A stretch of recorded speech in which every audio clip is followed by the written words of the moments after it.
Gentlemen, the host of tonight's festivities, Tony Snow, the host of the Tony Snow Show on Fox News Radio.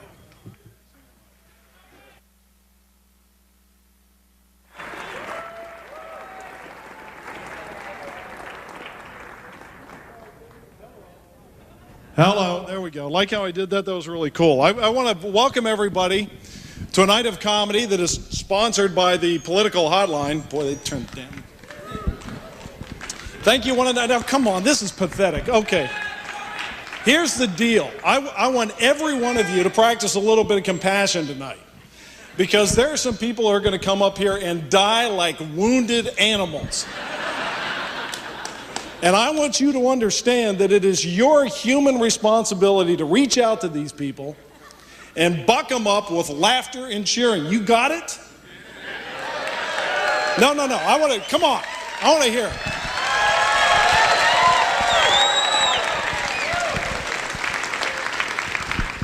These people are our guests, all right? You're ticking me off. I mean, I want to make sure everybody, can you guys cheer? Let's just hear it, come on. No, come on, all right, middle section, let's go. Over here. All right, let's go, ready, yo? Come on, oh, no. A lot of you probably been to inaugural parties and you think you're supposed to be polite. But in this case, I really want to hear a lot of noise because, again, you're going to have some professional comedians, but you're going to have... How many of you are from out of town? Just a quick cheer. Anybody? Yeah, you know, they laughed about my name. Wait till tomorrow.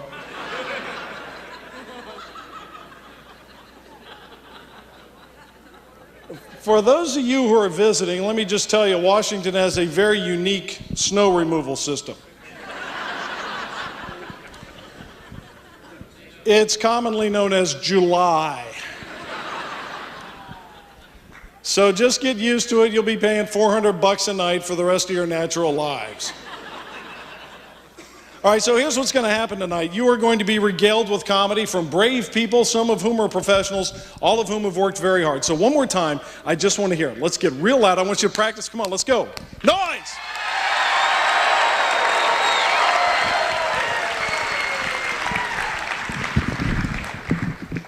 My work is finished.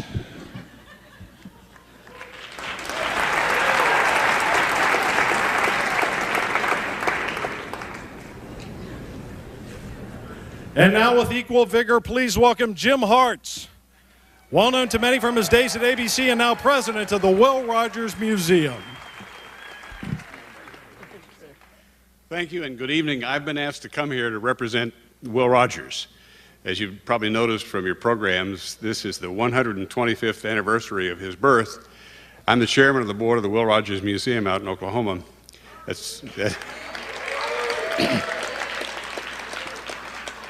That's where I grew up, and I'm privileged to go back there 4 or 5 times a year to sign off on all the nice work that all the people that work for me do. I'm here to tell you a little bit about Will Rogers. They've given me 2 or 3 minutes. Is there anybody in here who's over 85 years old? 85 or better? Well, there's 1 or 2. You have to be that old, really, to remember Will Rogers. Unfortunately, at the height of his career, he was 56 years old. He was killed in a plane crash in a terrible accident up in Prudhoe Bay, Alaska. You were with him.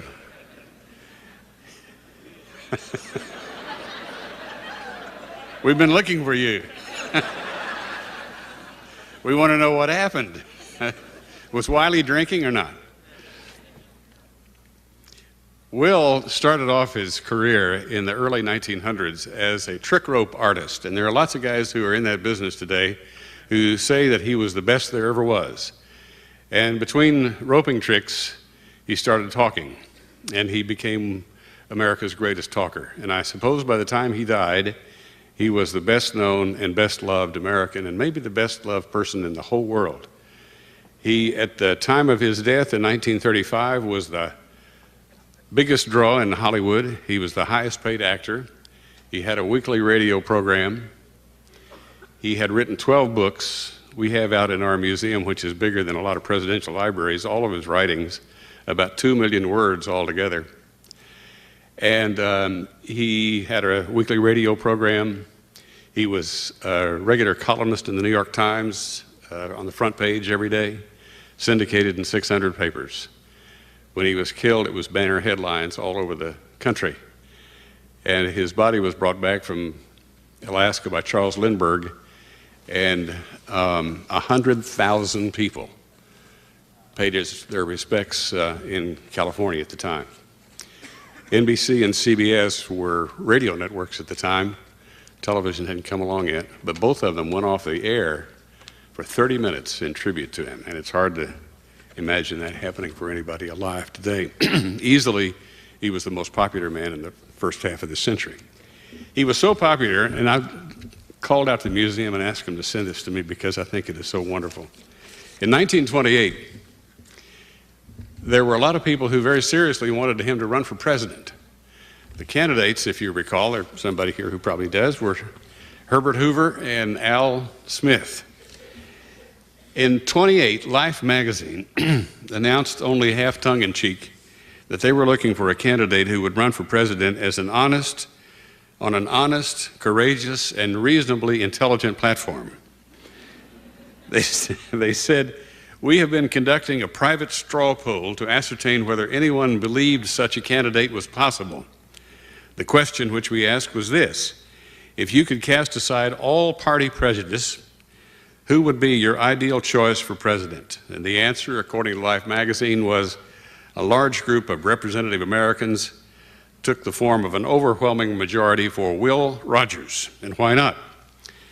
Again, quoting from the magazine, Will, to begin with, is an American, equipped as he is with a generous supply of genuine Indian blood. He's a lot closer to 100% Americans than most of the people who brag about it. In fact, Will said, "My folks didn't come over on the Mayflower, they met the boat." They said, in the second place, Will Rogers is a humorist. If elected, he would be the first president in 62 years who was funny intentionally. I was talking with a pal of mine today about that line, and he said, "Who would that be?" And I said, "Well, it's got to be Lincoln." And we didn't have our hand calculator, so we couldn't figure out exactly who it was. But I remember one of my favorite stories about Lincoln. When he was president here, he was over near where I live in Alexandria, Virginia, reviewing some troops. And the commander at the time was William Tecumseh Sherman. And Sherman told the story later that Lincoln's horse got to bucking and kicking and got his back leg caught up in the stirrup. And Lincoln got him calmed down and said to the horse, "You know, if you want to get on, I'll get off."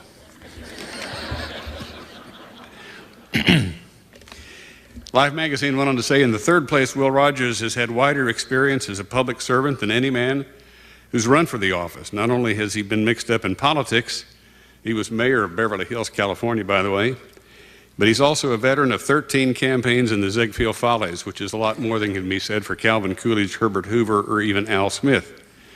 In the fourth place, Will Rogers has seen something of the world. He knows more about foreign relations than do all the 18 members of the Senatorial Foreign Relations Committee. He was famous as an ambassador of goodwill when Lindbergh was still toting mail between Chicago and St. Louis. Magazine said there will be objections to Will Rogers' candidacy. Indeed, most of the qualifications mentioned should be enough to disqualify him under the rules that usually obtain in politics. For instance, the fact that he's set foot on foreign soil and has made friends with Englishmen, Russians, Mexicans, and French. And similar undesirables will be used by many as a serious argument against him. He said the fact is that he's a comedian will hurt him beyond all question. The American voters like to laugh at their politicians and not with them. He said if Will Rogers has more of a platform than that, he can write it himself. Well, Will wrote back and he said, "Every candidate always says, why, there's dozens of men more competent to fill this office than I am." Will said, "Well, I don't feel that way at all. Looks like you boys were inspired when you made your choice. For after all, it's only the office of candidate that I'm accepting.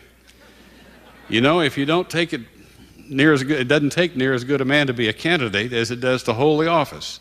And that's why we wisely defeat more than we elect." Incidentally, he said that he was thrown out as mayor of Beverly Hills when he came out against polygamy.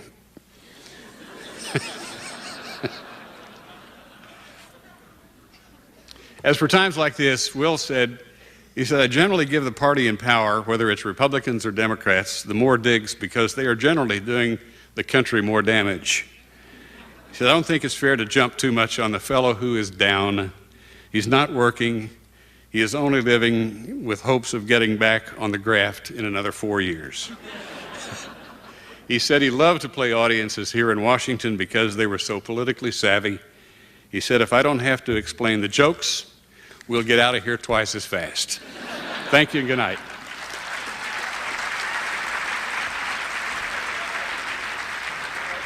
Ladies and gentlemen, please welcome from the Hill, Albert Isley.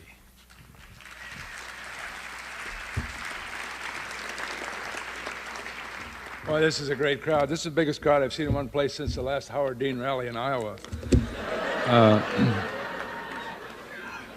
I'm reminded of Governor Ann Richards of Texas when she was here for a gridiron dinner a few years ago. She said, she looked out in the crowd of well-dressed tuxedo, white tie people, and she said, so this is what you people in Washington do on a Saturday night, huh? I agreed to come tonight for two reasons. One, because because they promised me there'd be plenty of food, and it's getting harder and harder to find a free meal in this Bush economy. Second reason is that I figured I should pay Hotline back somewhat for all the items I steal from them all the time. David Rear, who's a fellow Minnesotan of mine, head of the Beer Wholesalers Association, has donated, I think, 40 cases of beer tonight, so Minnesota's contribution is almost as great as the last time Hubert Humphrey made a speech here. I was a little late getting here tonight. I took a cab. I discovered what Tom Foley once said, that the most exciting thing in Washington is seeing Washington for the first time with a cab driver who's also seeing it for the first time.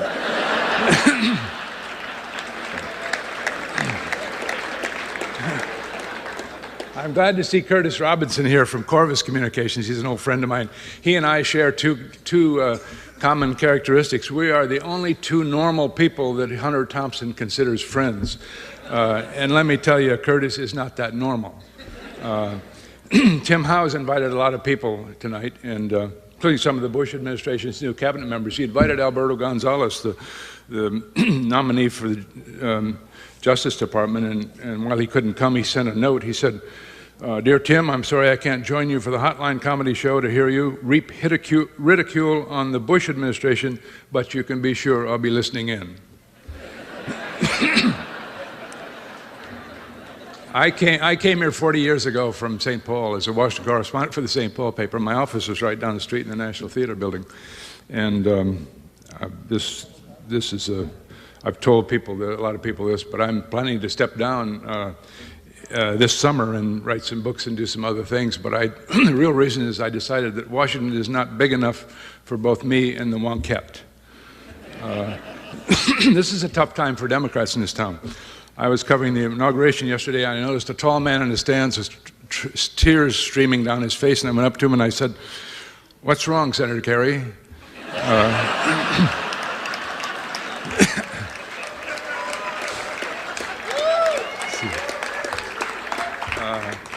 The security in this town is incredible yesterday. I mean, this is the heaviest security I've ever seen since the last time I went to Reagan National and tried to get and board a plane. I went through security, and they gave me such a thorough checking that the security man came up to me after I got through, and he said, "I'm sorry to tell you, sir, but you have an enlarged prostate."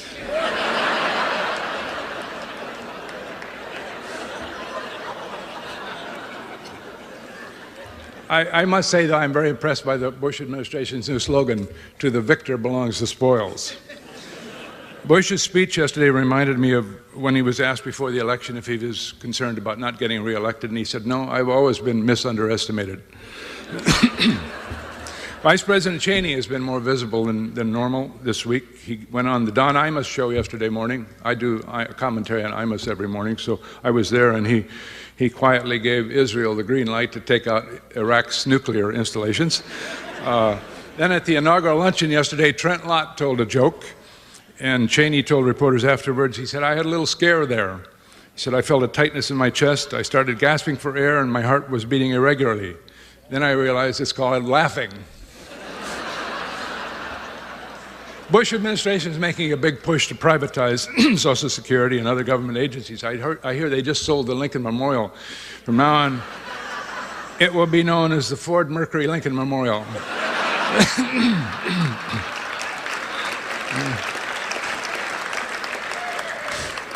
It's a good thing the inaugural and this event are being held before this weekend, because, as you know, the National Weather Service is just forecasting snow and sleet tomorrow into Sunday, which is as much as 4 to 8 inches of snow.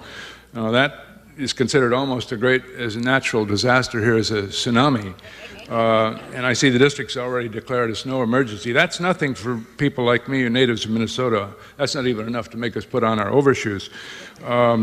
But as Bob Berglund used to say, in Minnesota we have 2 seasons, 10 months of winter and 2 months of tough sledding.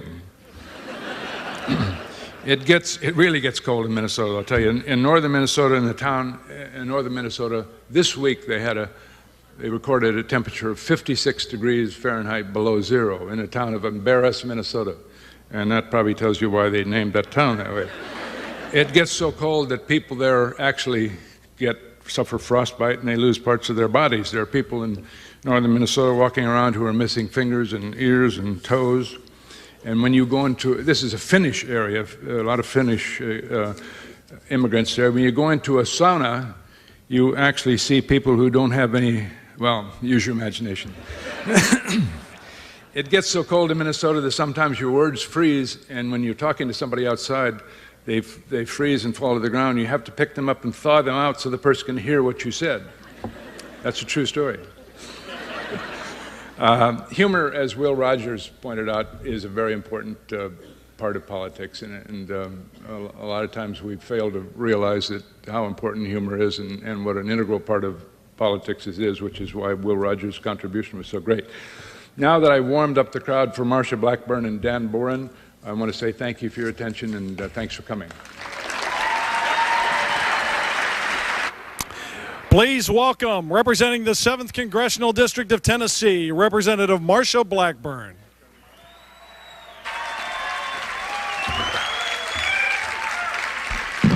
Hi there. Welcome to the Warner Theater. How's everybody doing tonight? Good? Good. I'm Marsha Blackburn. I'm from the great state of Tennessee, just in case you can't tell. And I'm supposed to be here to entertain you tonight, but I'm not funny. I'm not a funny joke teller in the least. I find that I am usually the subject of jokes. I am a vertically challenged, blonde woman driver from the South who happens to be a politician. So instead of comedy, I'm here tonight to try to help broker a little understanding between the great American South and that liberal frozen wasteland we call the North. The presidential election made it very clear to me, and probably to a lot of y'all out there, that a lot of the Northerners just don't get us Southerners, and I want to help bridge the divide. I want to be a uniter, not a divider. And I want to help a lot of you make sense out of the next 4 years. Anybody need help making sense out of the next 4 years? So, well, I'm here to help. And what? Yeah, you probably need it. So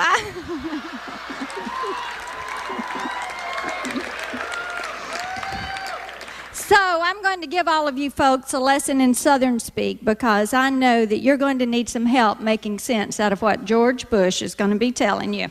And I'm an expert at Southern speak. I grew up in Mississippi, raised a family in Tennessee, and now I live in Minnie Pearl's house right outside of Nashville. We've still got that price tag hanging on the front porch. Come see us. And years ago, when my husband and I bought that house, she said, honey, let me tell you something right now. If you'll just love people, they're going to love you back. But I tell you what, Minnie never worked one day in this city. So now let's get on with our lesson on Southern speak. And here is the concept. Y'all is singular. All y'all, that's plural. And really, now, doesn't y'all sound a whole lot better than you guys? Don't you think so? Y'all's a better, yeah. And when we say, how's your mama and them? We don't care. We don't want to know. It's just our way of saying hello, and if you ever start to tell us, we're going to say, really? Well, girl, shut up. One of our favorites in the South is, I do declare, and it means absolutely nothing or anything at all. It's kind of like filler, you know, kind of like one of Ted Kennedy's policy speeches, so you tolerate it.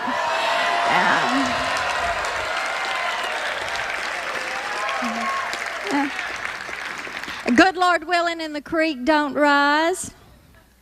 That Southern speak for come hell or high water, honey, ain't gonna be a thing gonna keep us from watching NASCAR on Saturday.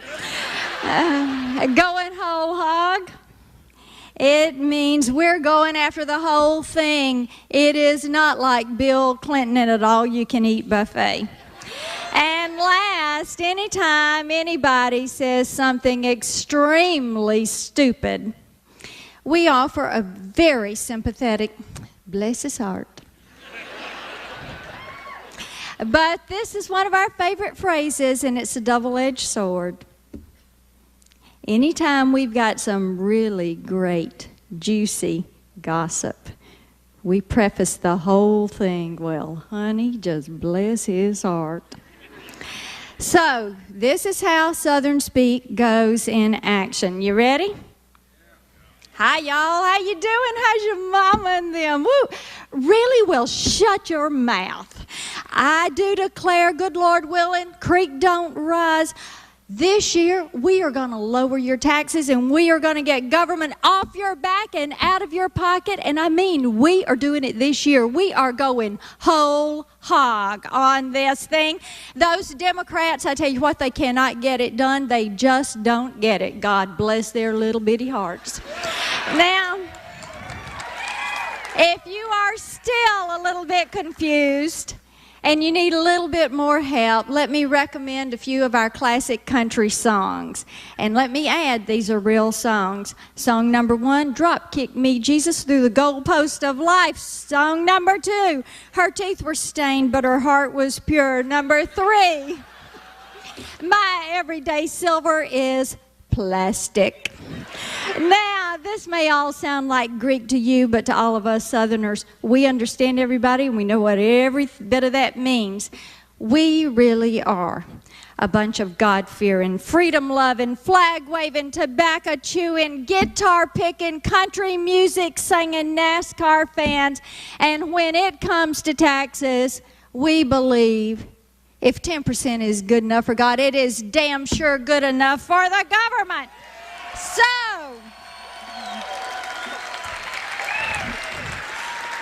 go ahead. Come on, join us. Throw a little y'all in there every once in a while, because we're just going to be blessing your little bitty hearts. Night-night.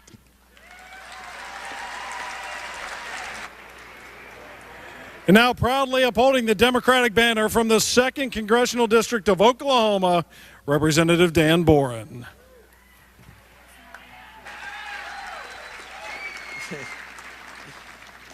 Oh, I was hoping she was going to mess up. Oh, my staff is fired. My first week as a freshman member of Congress, you get all these invitations, and I thought this sounded really fun. You know, all these great comedians, and here I am in front of hundreds of people. I had my staff today come and type up a list of jokes, and let me share a few of them with you. Let's see, I'm going to read actually the speech that they started out with. It said, "The Hotline folks asked me to invoke the spirit of Will Rogers from the perspective of a fellow Oklahoman. I was thinking that I could either do some lasso tricks and a comedy routine or just give a speech. Maybe it's a good thing that security confiscated my lasso at the airport, because you know that what they say, give someone enough rope and he will hang himself. That's especially true for politicians. So I guess I have to settle for a speech." They're fired. They're absolutely fired. I got 1,200 resumes when I was elected, so there are a lot of Democratic staffers who are looking for jobs right now. So I went back to my 800 square foot apartment. It's about 22 degrees, inside, and I typed up some notes. It's really hard to go after these great comedians. You know, when I was running for office, I would have to go after, these Senate candidates. We had a big U.S. Senate race in our state of Oklahoma. Tom Coburn, who prevailed in the race. And, yes, Tom. He was a doctor. He delivered babies. And one night we were at an event, and he got up, and he started giving a great speech, and everyone was really excited, and his beeper went off. And he said, "Oh, I'm so sorry. I have to leave. I've got to deliver a baby." Women were weeping in the audience. And I got up. I was like, "Hey, I can deliver a pizza, but I can't deliver a baby." No, it's great to be here tonight. It's great to be here with, thank the folks of Hotline.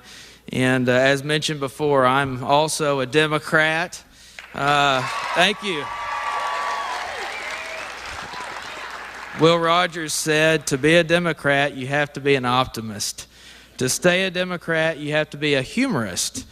And when friends call back home and I tell them, the Republicans are in the White House, they're in the Senate, they're in the House, you have to have a sense of humor when you're up here in Washington. So, Will and other comedians used to always say that laughter leads to listening. And, I'm in the middle of an engagement process. I just got engaged. Thank you.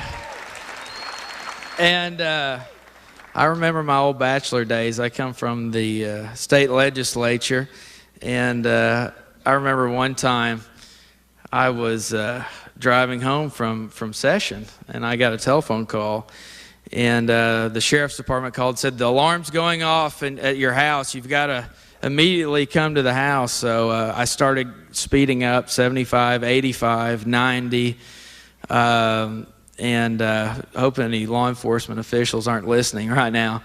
But anyway, got to the house, and my next door neighbor was the assistant district attorney.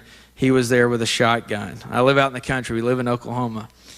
And the sheriff's department was there. And they said, "Dan, we've just averted a break-in. We went into your house. Captain Crunch was spilled all over the floor. There were clothes everywhere. Drawers were open. The place was a mess. We must have just missed them." And I looked around. I said, "Oh, this is how I left it just a little bit earlier."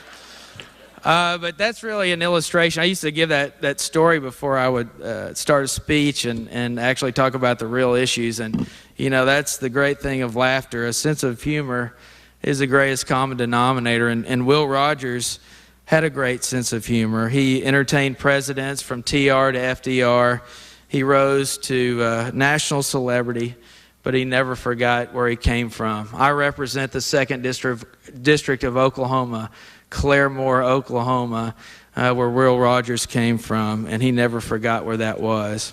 As Oklahomans, we put his statue outside the entrance of the House chamber to keep an eye on Congress. Hope he hasn't been watching lately. It's been pretty ugly. But in 1927, the National Press Club named Will Rogers America's Congressman at Large. But I find that ironic because Will always said, "I've lived my life so that I would never become a congressman."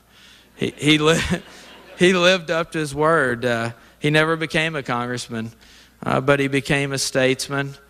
And above all else, he was an Oklahoman. And he makes me proud to be American. Thank you.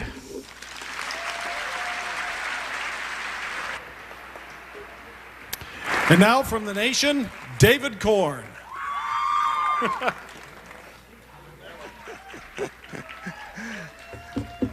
Thanks. I was told there'd be no humor here tonight, and I'm here to make good on that promise. No, I'm really happy to be here tonight, or as John Kerry would say, who among us doesn't fancy public spectacles, large public spectacles of amusement and merriment? And that's on a good day. It's not been a happy week for John Kerry, but it's been a good one for George Bush. So good, he's even talking to the press. Not reading it, but talking to it. It's a start. Remember, he told Brit Hume he doesn't bother to read newspapers. He likes to get his news from Condoleezza Rice and Andy Card. But he's being nice to the media. I even saw him doing Armstrong Williams' show. Now, why would he think there'd be a problem with that? Condi and Andy have been really busy lately. Actually, Armstrong Williams and George Bush are planning a TV series together. It's going to be called Pimp My Policy.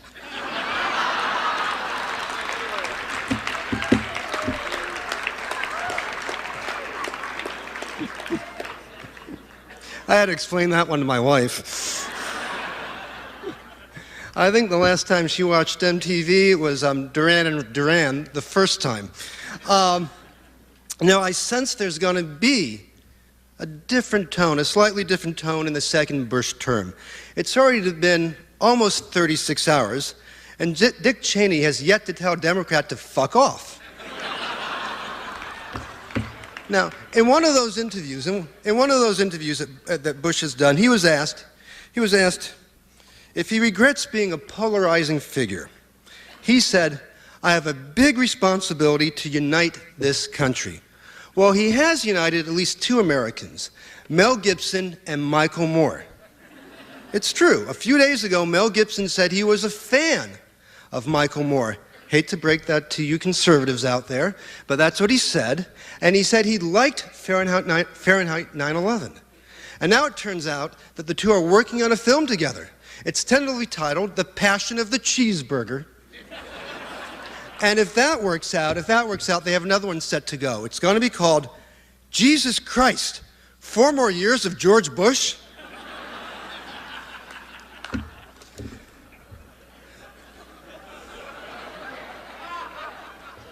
I like that guy.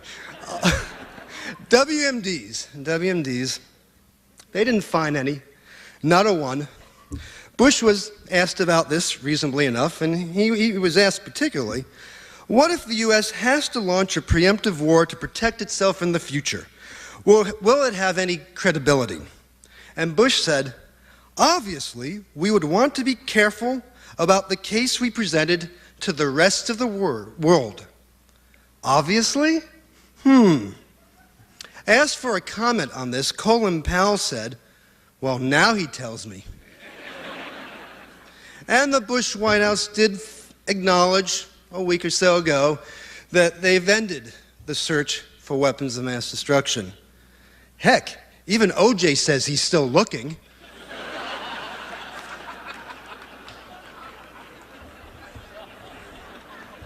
At least last time I checked.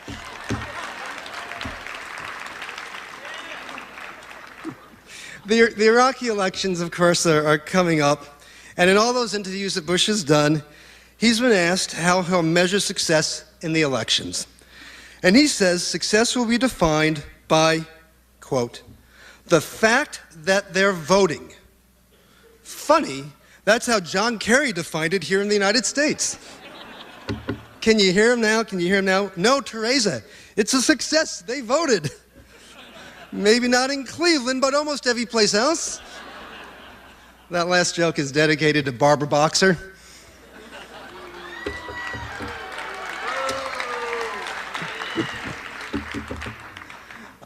We've had the inauguration. There were all those parties out there. You saw that they booked Kid Rock for one of the parties.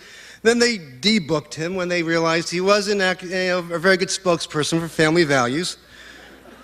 It took them a while to figure that out. Calling the president's mother a whore just didn't go over well with the inauguration committee. But they did have Kelsey Grammer, Frazier, host one of the events. Now, he's been married 3 times, once to a stripper, had a child out of wedlock, a variety of substance abuse problems. Why did they use him? I have a hunch. So Rush Limbaugh wouldn't feel alone. Or was it Neil Bush? Or maybe Newt Gingrich? Now, Newt's in the news. He has a new book out. In it, he defends displaying the Ten Commandments in government buildings. And he notes that already the Ten Commandments are on display in the National Archive, the Library of Congress, the Supreme Court. Yeah, in each of those buildings it says, "Thou shalt not commit adultery." Too bad that wasn't posted in the Speaker's office. He forgot number 7. I had a meaner one about Newt, but forget that. Social Security, it's much in the news at the start of the second term, and Bush knows this is a tough issue to deal with, and today he introduced the newest of his Social Security advisors, Dr. Kevorkian.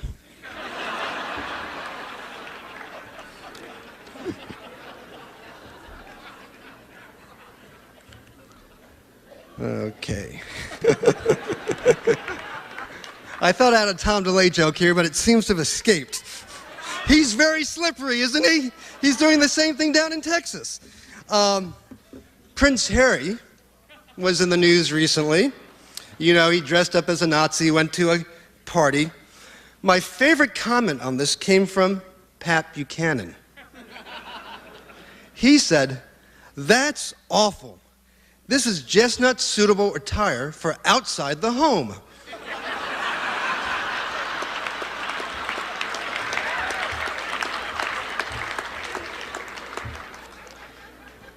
My favorite conservative these days is Jim DeMint from South Carolina, the new senator from South Carolina.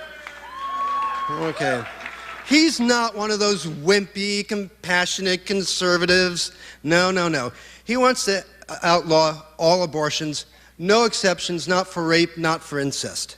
And he also believes that an unwed pregnant woman should not be allowed to teach in the public schools. Think about it. If a school teacher gets raped, she can't have an abortion, and she's out of work. Well, you didn't like that one too much, I can tell. You know, Bush is right. Sticking to the truth just doesn't work.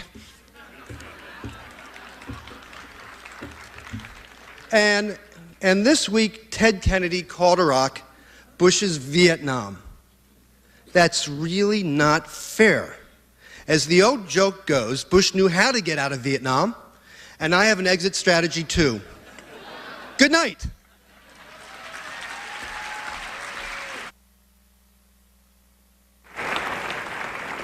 Please welcome Juanquette Anna Marie Cox.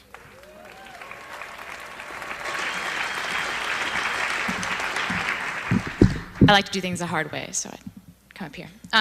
My name is Anna Marie Cox. I'm a blogger, or as the New York Times editors pronounced it until recently, blogueur, which, as they explained, is a term of Gaelic origin, meaning fairy tale. I'm a little nervous. I'm used to sitting at home, making my jokes in private in front of my stuffed animals and unicorn collection.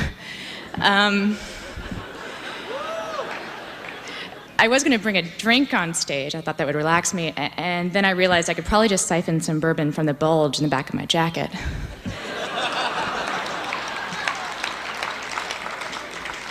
Like the president. The twins taught us that. As you may have heard, bloggers had a big impact in the last election. We uncovered that Dan Rather is not, in fact, a war hero. That swift boats are really only moderately brisk vessels. And other facts of dubious origin. But actually, people still have a lot of questions about bloggers, and so who they are, what they do. And so I thought I'd provide some answers to some frequently asked questions by my friends in the mainstream media. What is a blogger? We've been covered by pretty much every news outlet in the world, including Cat Fancy. But if you still don't know what a blogger is, I think in a couple months Newsweek is doing a cover. Bloggers, the key to happiness or Jesus? How did you get your start? I was actually an unsuccessful freelancer, and then I had kind of Lana Turner moment. You may know she was discovered in a drugstore. my parole officer suggested I look into technical work. And so now I get paid to do all the things that actually made me a real failure as a real journalist: drinking too much, missing deadlines, making things up, having sex with my editors. I actually probably should have done more of the last thing. As it is, I really only had sex with my husband, which is great, but not a good career move.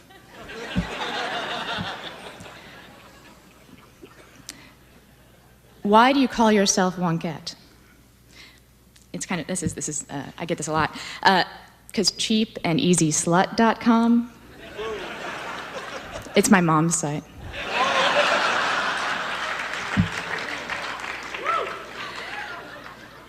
Do you regret releasing bogus exit poll information? No. I want to release bogus exit poll information all the time. Sometimes at home, alone, I release bogus exit poll information for me and the cats. This one is from a White House press corps member. Some of the toughest questioners in the land.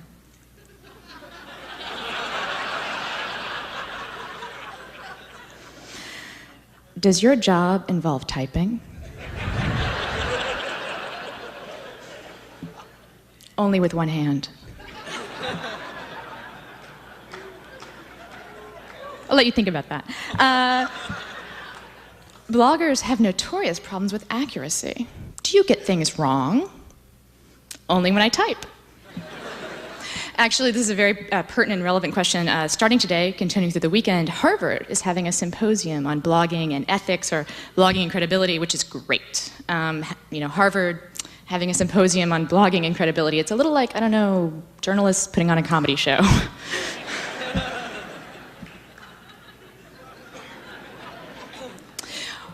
We hear that bloggers do their thing in pajamas.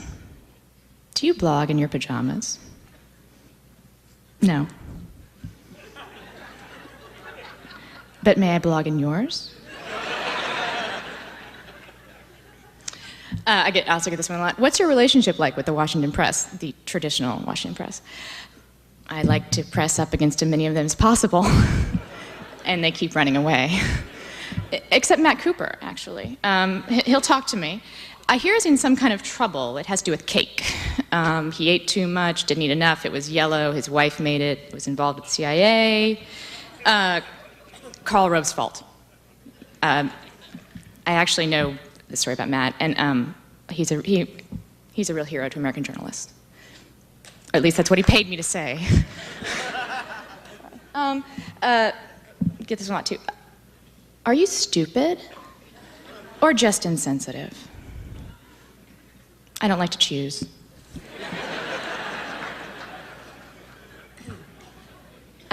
Do you write more about sex or gossip?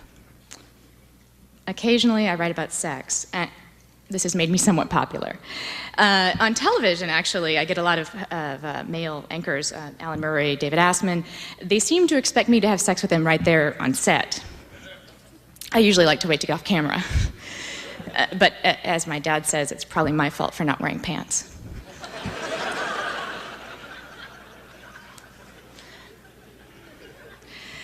Do you get a lot of hate mail from conservatives? I actually get a lot of hate mail from everyone. And actually, when I used to write a lot during the campaign about the size of John Kerry's his endowment, massive, or as Teresa calls it, crippling. You know, she didn't used to have an accent.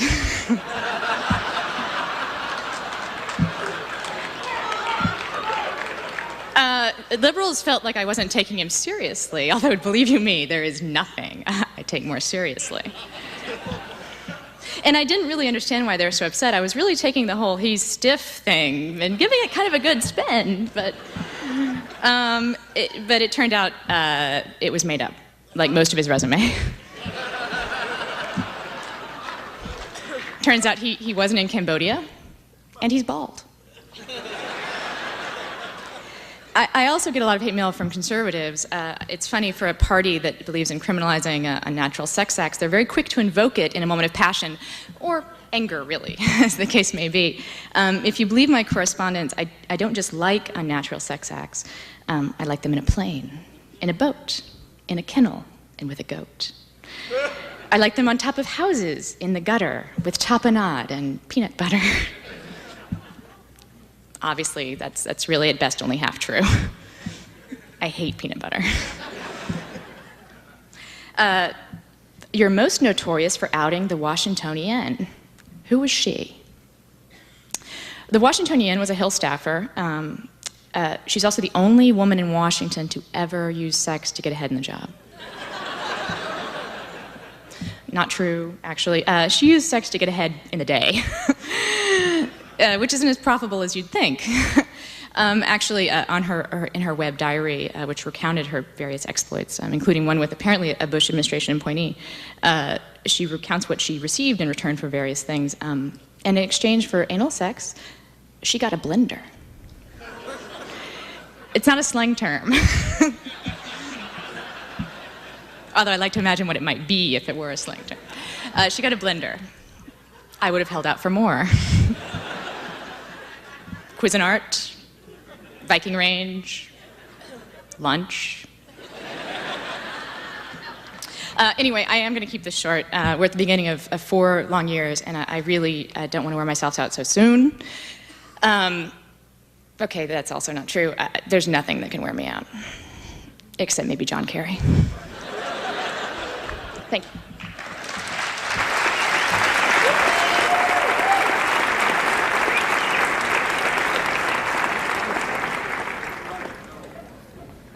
And now, representing the 3rd Congressional District of Washington, Representative Brian Baird.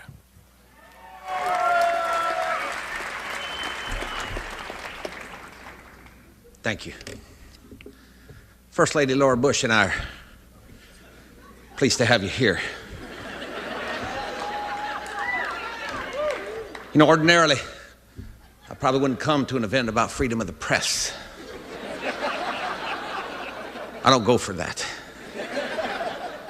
Then they told me it was to keep Bobby Novak's sources quiet. I said, I'll go for that. Speaking of Karl Rove,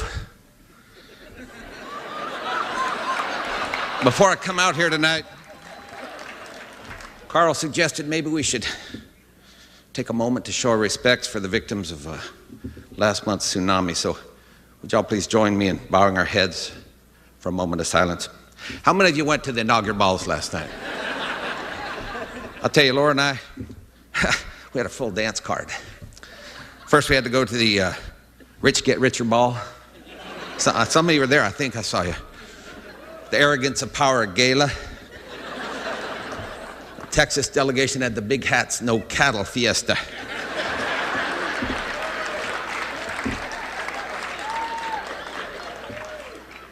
But I was glad to see some of my friends there. I saw, of course, Vice President Cheney.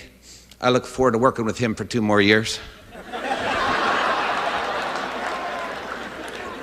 Rudy Giuliani was there. I want to take a moment to thank Rudy Giuliani for, well, it was good to see Rudy there anyways. House Majority Leader Tommy DeLay, they call him the Hammer. I hear he's changing his name to the Slammer. Maybe. Might have a use for a presidential pardon in his future. Of course, my wife, Secretary Condi Rice, is there. I was sorry the Swift Boat veterans couldn't be there, but they're nevertheless going to make a documentary about everything they saw. Yesterday really was a great day for Laura and me. Parades, and got some calls from dignitaries. You know, John Kerry said foreign leaders didn't want me to get elected. I got a call from the Prime Minister of India, Mr. Manmohan Singh, and Chinese leader Mao Zedong.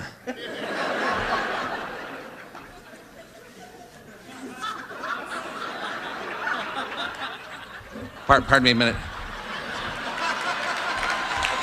Andy? I'm on stage, Andy. What? He's dead? Well, why the hell didn't somebody tell me that? Now, who's in charge over there now? Who? That's what I want to know. Who? Yeah, who? What? That's his name? What the hell kind of name is that? I'll be back. As I was saying, Mr. Hu from China called. Excuse me a moment to reconfigure myself. Liberal media might start talking. They called to say they were glad to see I was elected. Looking forward to the millions of jobs I'm going to be sending their way. You know, I learned a lot in my first term. I learned that American people, and especially you folks in the media, heck, you'll print anything if we call it Operation. So let me tell you about some of the operations we're going to do this year. First of all, we're going to continue our important work, Operation Executive Freedom, by streamlining our Constitution. Already, with the help of Speaker Denny Hastert and Billy Frist, we've eliminated Article 1. John Ashcroft's helped take 9 amendments out of the Bill of Rights. We kept that second one. The little help, some of you folks appreciate that. Little help from the Grim Reaper, I think we can get rid of the Article 3 judges as well. Streamlining government. I promised I'd do it. I keep my promises. And I tell you, we're gonna change the name of some of our operations. Operation Iraqi Freedom is going to be now known as Operation Shia Theocracy. Very proud of our successes there. We're also going to change Iraq to the new Iran. We think that'll work. We focus grouped it. And once the troops come home, our brave young men and women, we're going to introduce them to Operation Disappearing Benefits. That's how we're going to pay for Operation Big Tax Cuts. Then there's my plan to privatize Social Security. Operation Enduring Ponzi Scheme. On the education front, we're going to launch Operation Easier Grammar.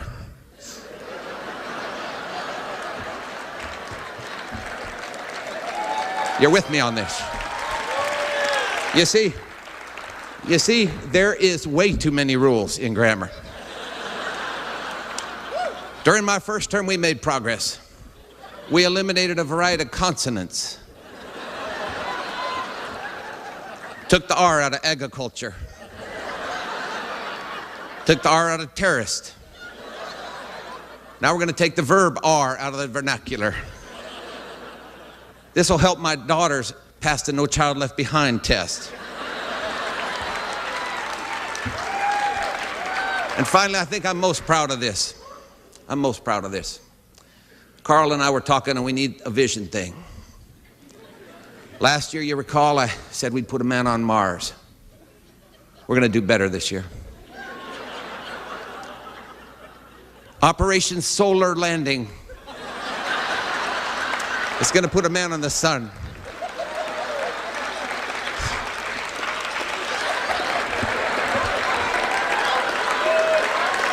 Now, I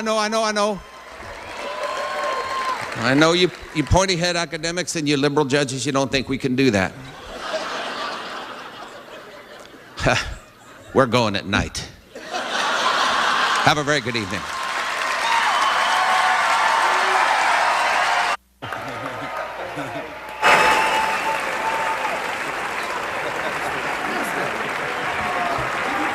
And now a man who's been fired twice by the San Francisco Examiner and has had to settle for employment as the host of PBS's Livelihood, Mr. Will Durst.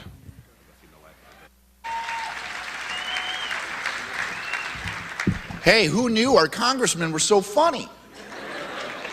Well, I guess we all did.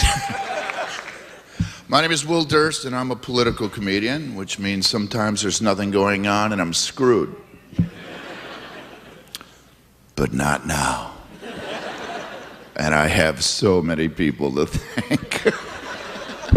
I'd like to start off by thanking George Bush. For me, he's pure gold. He is. He's like if Reagan and Quayle had a kid.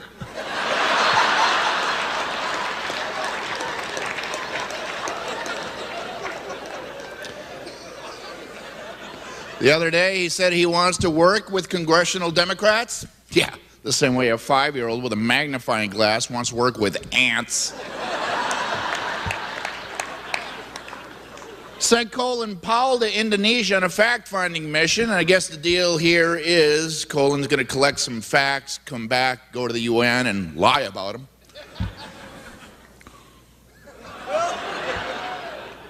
Tough crowd. They should have sent Terry McAuliffe.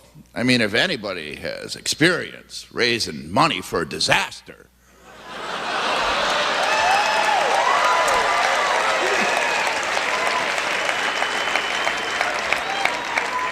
It's great to see our military down there handing out food, because you know what?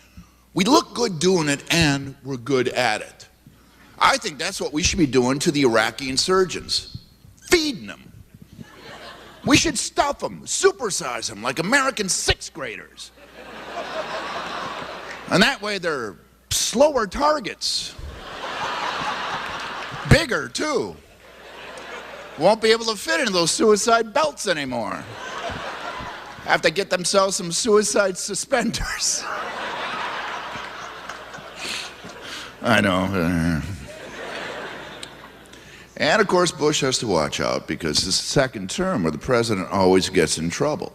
It's always, Nixon had to resign, Reagan had Iran-Contra, Clinton lost the wrestling match with his libido. So I think George Bush has to be careful he doesn't make a major mistake, like, oh, I don't know, attacking a country that had absolutely nothing to do with 9/11, or raising the largest budget deficit in history, or ignoring a daily briefing entitled Bin Laden determined to attack America from within, and you want to know what time and where, just turn to page 3, you freaking idiot!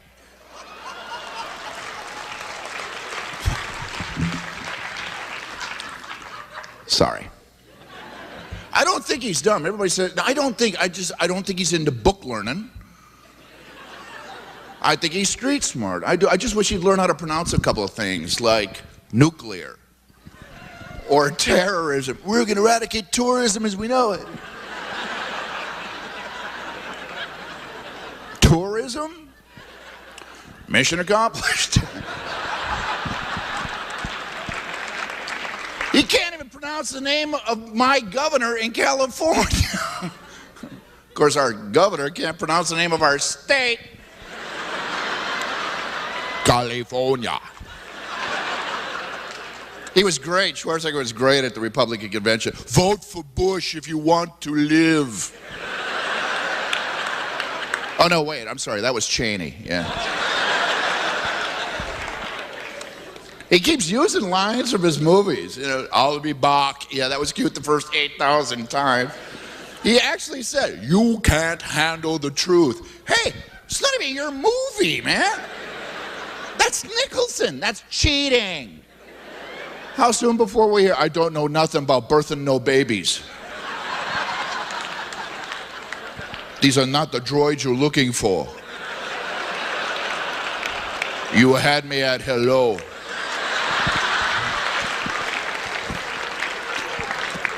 And can someone tell me what the deal with the marriage of Maria Shrub? What is that? Phase 1 in a genetic experiment to breed a bulletproof Kennedy? That's the only thing that I can... No, you can't ooh and applaud at the same time. Oh. Have you seen her lately? She looks like Skeletor's great aunt.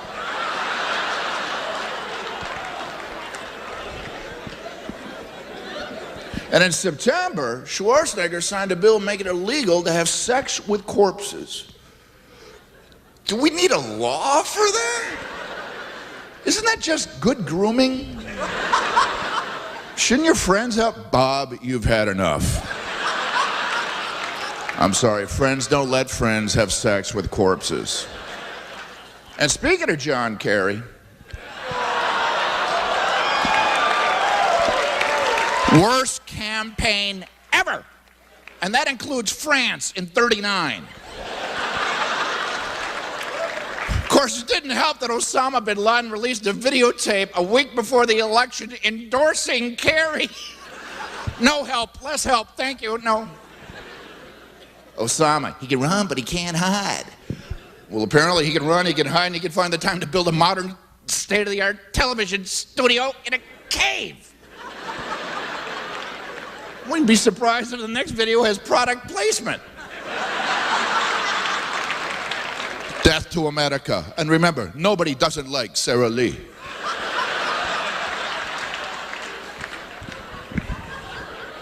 Bush said he was misled into thinking there were weapons of mass destruction in Iraq because he was provided with faulty intelligence.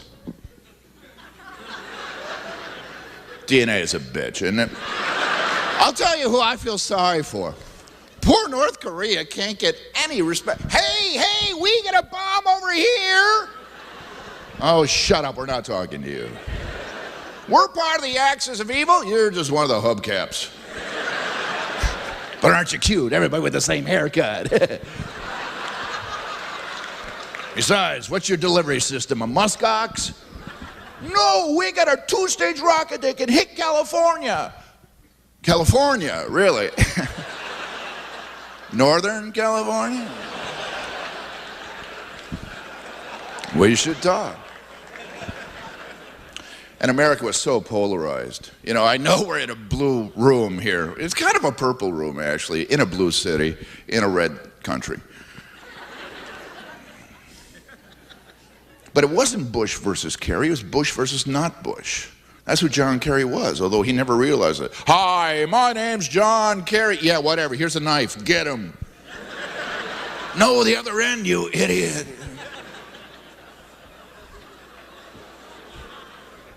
And you gotta admit, the last 2 weeks, the last 2 months of the campaign, Bush turned into President Rain Man before our very eyes. It didn't matter what question you asked. Mr. President, what about the economy? What about stem cell research? What about the privatization of Social Security? Iraq, yeah, definitely Iraq. Yeah. Saddam, yeah. 911 changed everything. I'm an exit warmonger, just ask my dad. And sir, Mr. President, how much do you think this war is going to cost? About $100. Yeah, definitely. $100. Uh-oh, Wapner. What are they figuring? $600 billion to rebuild Iraq over a 10-year period? We're giving them universal health care for life. I don't have health care. I'm a schmuck comic. I'm moving to Baghdad. I'll tell jokes at the Warner Theater East. And how are we going to raise the $600 billion to rebuild it? Through a series of tax cuts. Well, the American people want tax cuts. Well, of course they do. The American people also want drive-through nickel beer night. See? The American people want to lose weight by eating bacon. The American people would chew off their own foot if Oprah told them there was liquid gold in their ankle veins. The American people require a warning label on their brake fluid so they don't use it as a dessert topping. The American people love the Home Shopping Network because it's commercial free. You guys got a lot of great comedy ahead of you. I want to thank you for your kind attention.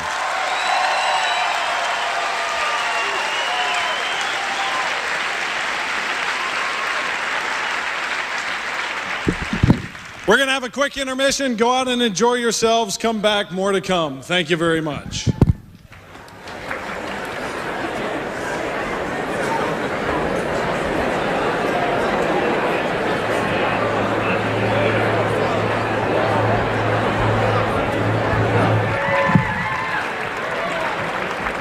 All right, everybody, sit down. We're getting ready for part 2, the second half of the comedy jam. Somebody was saying Tony Snow's Deaf Comedy Jam. That is so pathetic. But thank you all. You have more treats ahead. You got professionals and you got some guys who are really good, including Matt Cooper, who's coming up next, of Time Magazine, and perhaps sometime soon a federal prison near you.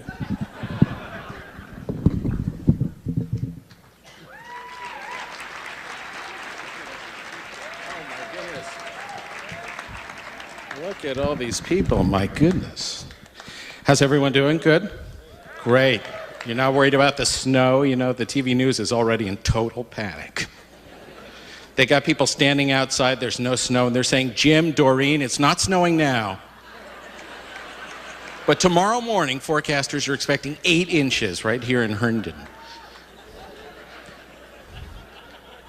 It's January, it snows, you know? I mean, it's like they seem surprised every year. Apparently, we're going to get snow this weekend. Everyone doing well? You having a good time? Great. Tonight, be easy on me, tonight is actually my birthday. It's true, I'm 40. It's true. I'm 42, which means in 8 years or 2,920 days, I get an AARP card. I'm 8 years from asking for a senior's discount. It's very sad. Did everyone enjoy the inauguration? Did you have fun? You have fun?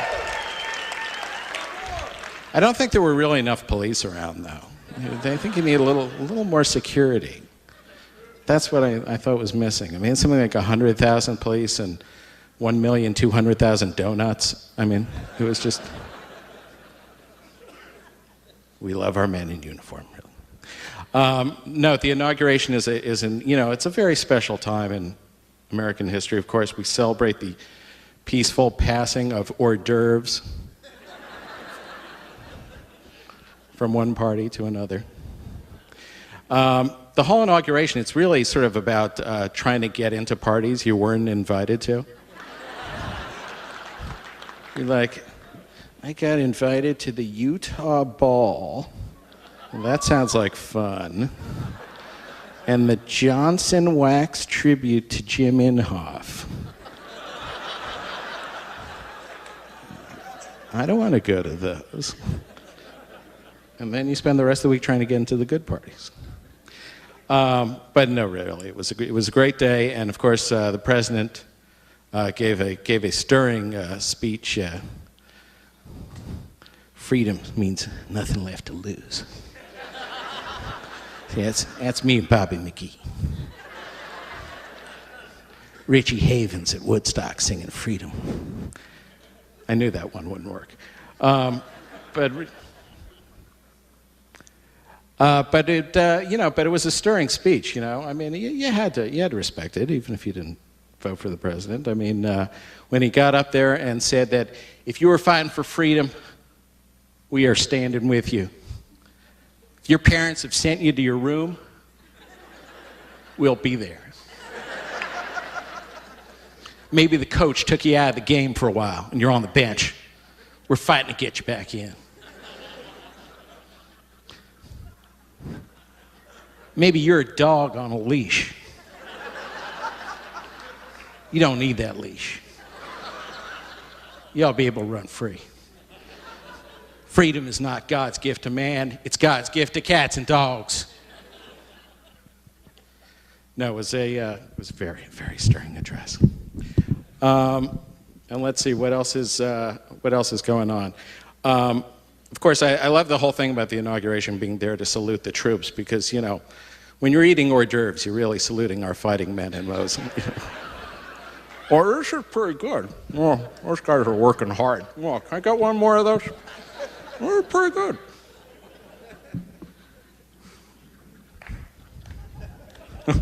Okay, I tried. Well, what else is going on? Of course, this tsunami is still, very much in the news, and I love how Bill Clinton has come back to work on relief. It's like, this is an important cause we can all agree on. These victims, especially the Thai people with their long legs,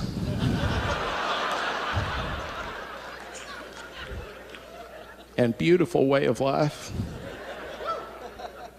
need our help. I guess there's this rumor out there, I don't know if it's apocryphal or not, that Clinton might fill out Kofi Annan's term if this oil for food scandal takes him down. And can you imagine Clinton campaigning among the General Assembly to be head of the UN? There was a large Ukrainian community in Hot Springs.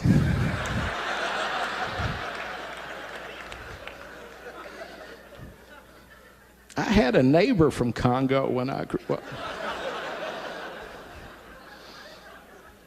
Do you know Lagos and Pine Bluff were sister cities? That's true.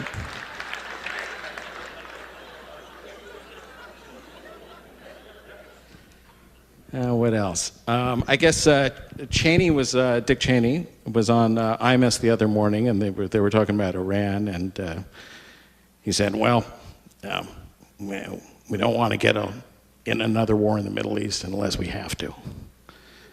Well, that worked out well last time. That worked out very well last time, really. Oh my goodness.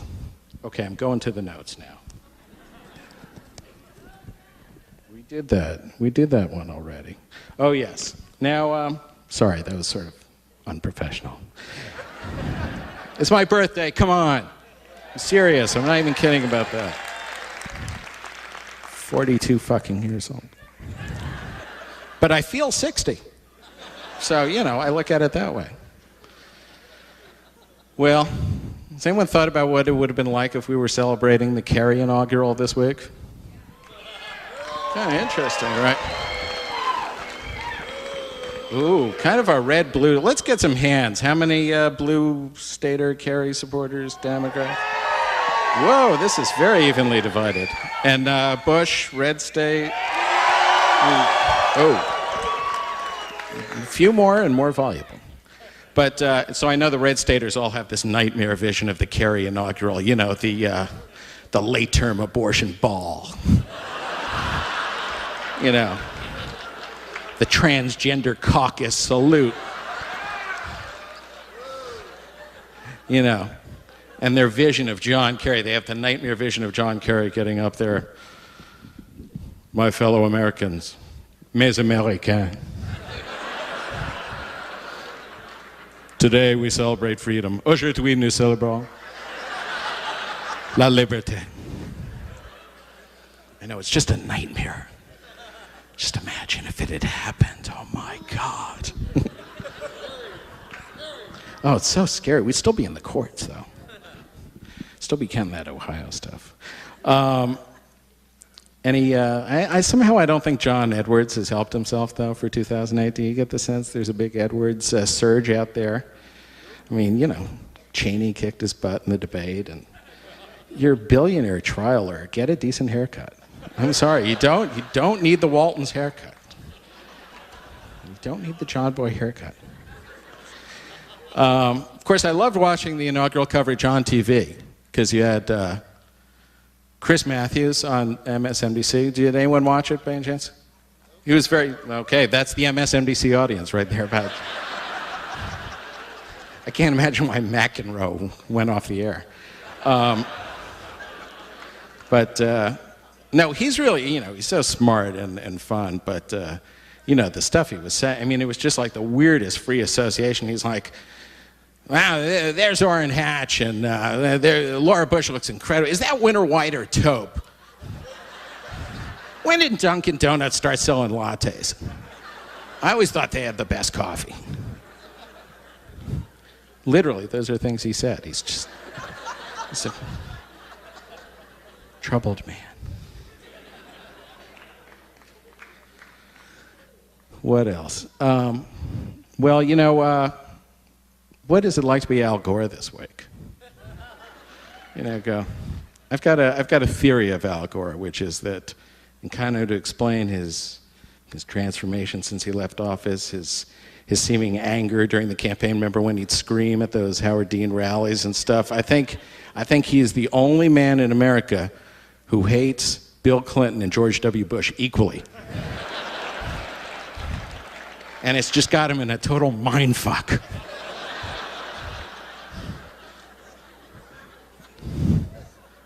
That hillbilly's libido stole my birthright.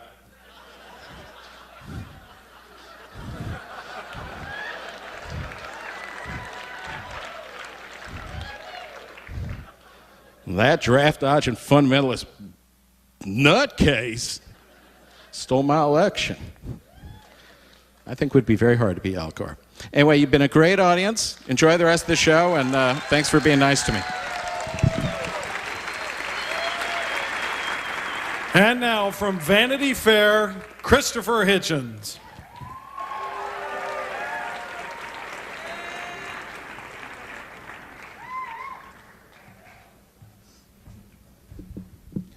I didn't see what's so funny. I don't find it amusing at all. There's this mullah and a rabbi and a priest, and they walk into a bar together in New York, and the barman says, "What is this, some kind of joke?" They say that brevity is the soul of wit. I think I just disproved that. I think jokes should be long, don't you? I don't think they can easily be political. Politics isn't very funny. I don't find it amusing any longer. I think what one needs is actually not better politicians, but a better electorate and some better journalists. Well, you guys just laughed at donkey and elephant jokes. Jesus. And at people who brought cue cards. The last time I did this was at the Improv, and I was beaten by Joe Lieberman with cue cards. How funny was that? It's like a Larry King interview. You know the questions are going to be tough. He says, "So, you got all the money in the world, you have the supermodel on your arm, you have the book contract, the MacArthur Genius Award. What the fuck is that? What the hell is that about?" Then you know you have a tough question from a member of the press. And people don't even listen to the answers. People don't hear what they're saying. Jimmy Hoffa Jr., when he first ran for president of the Teamsters Union, they said, "What's your ambition?" He said, "I want to follow in my father's footsteps." I heard him say there was no supplementary question, no follow-up. So what I'm going to have to do to, beguile the weary hour is, I've no intention of being brief, by the way. The brevity bit is over. I think all filth is local. And that a joke isn't a joke unless it's at somebody's expense. So there's this guy fighting traffic driving home in Los Angeles. Really tough on the freeway, and he knows he's going to be late home, so he picks up his car phone and he punches in the number. The voice answers, "Si?" He says, "Teresa? Si, senor?" "Just tell the missus, would you wake her up? I've got something to tell her." She leaves the phone, comes back, says, "Missus in bedroom, senor." Well, wake her up, I've got to talk to her." "No, missus in bedroom with other hombre." "Okay, he's still fighting this fucking traffic." He says, "Okay, where are you? In the den?" She says, "See? Look at my desk, pull open the left-hand drawer." "Have you pulled it open?" "See? Is there a gun there?" "See?" "Okay, take the gun, go upstairs, shoot her, shoot him, get on the extension." "See?" Long, fighting the traffic, juggling the whole thing, and finally the extension's picked up, and he says, "Teresa, is it you?" She said, "See, have you killed them?" "See." "Okay, now I want you to open the window and throw both of the bodies out into the swimming pool." "No swimming pool here, senor." "Is this 3102?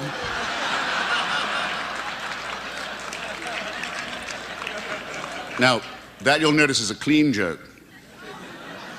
If a joke can't be short, if it can't be long, if it can't be clean, it should be at someone's expense. It's like limericks. Most people think limericks are going to be filthy. That can be where they make their big mistake. There was a young engine driver named Hunt who was given an engine to shunt, saw a runaway truck, by yelling out, "Duck," saved the life of the fellow in front. You see, that's what you want, isn't it? You wanted that to be filthier. Well then, there are these two onions, male onion, female onion, rolling along together, bang into each other. Instant rapport. A torrential affair begins. They can't get enough of each other. Pretty soon, an onion bonding has occurred. Not long after that, they think to tie the knot, get together, make it legal. And their union is blessed, you'll be glad to hear. And a little baby onion, tiny little cocktail onion is born. And this means, of course, that the father onion has to put in more time at the shipyard, extra shifts. You know what it's like. Mother onion, much encumbered with other work around the place, and this and that, and the baby onion isn't as well supervised as he might have been, and as baby onions will, the door being left open one day, rolls out, across the sidewalk, right into the path of a sodding great lorry, flattened out, rushed to hospital. A team of surgeons fights all night to save his life. Mother onion, out of it, heavily sedated. No more, can't take it, gone. Father onion rolling up and down the corridor outside. The emergency room going like this, wearing a little groove in the ghastly hospital carpet.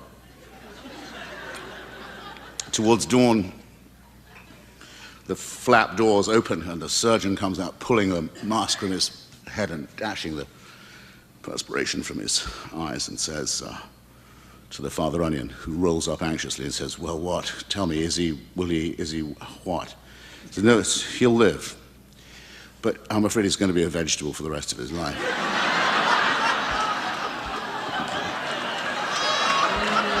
Neither clean, neither completely clean, nor filthy, nor, you'll be noticing, I hope, nor short, nor brief. No cue cards, right? Nothing. Just a second here. So you wouldn't believe how dry it is backstage.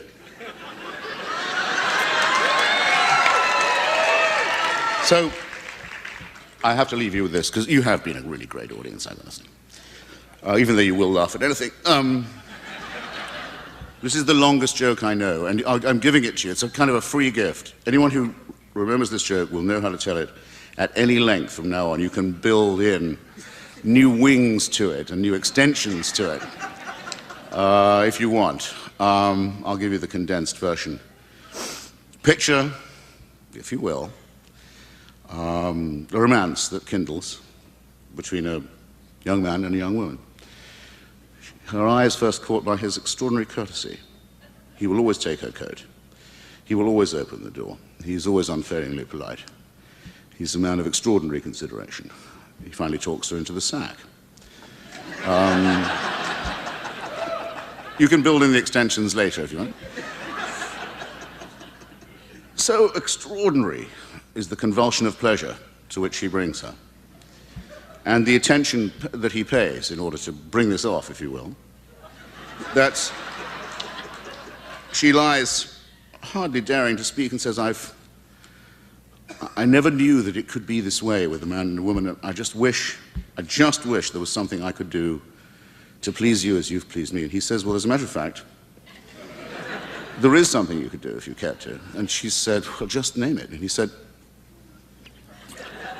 I kind of wish you'd give me a blowjob. And she says, no, I wish you'd said anything but that. Something tells me that if I do that, it won't be the same between us. You won't respect me. You won't admire me, esteem me, revere me in the same way. You won't defer to me. So he's a gentleman. He takes it very well. This is the first date. It goes on like that.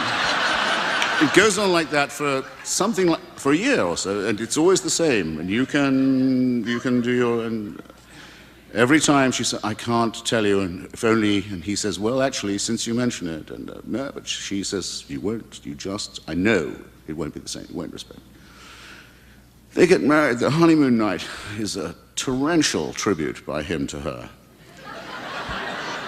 of every conceivable attention. But in the meantime, always the door held open, always the taxi door held open, always the coat taken, always the deference, the tenderness. But even on the honeymoon night, she just won't, because respect is a big thing. The 10th anniversary comes. See how I'm leaving you the room now. The silver wedding. I think we're talking about the pearl anniversary. Takes her to Cancun or Cayman Islands, I don't know, somewhere beautiful, the finest suite, the limo, the thoughtful, well-chosen gifts, the door held open, the attention, the courtesy, and the unfailing pleasuring. And finally, she lies back and she says, again, in a dream of bliss, "You've given me all these decades of love and care and tenderness and sex. And I just wish, if only I could, requite this in some way." And he says, "Well, you know what? I know I've mentioned this before, but if you could just see your way to..." And she thinks, really, why not? What can it hurt? So, in what is still an almost maidenly manner, she falls to, she does her best, and it's pretty good. And then it's over and she thinks, "No, that was wonderful. I should have learned to please him like this before. And I should never have worried about his attentions, his courtesy, his deference." And they're lying there unable to speak in this dream of mutual assurance, and the phone rings. And it rings and rings and rings and keeps on ringing in their suite, and he says, "Aren't you going to get the phone, cocksucker?"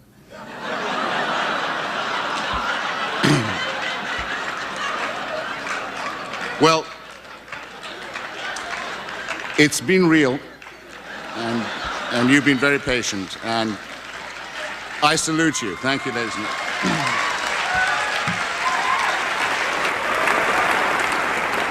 Now co-creator of The Daily Show, Emmy Award-winning comic, A. Whitney Brown.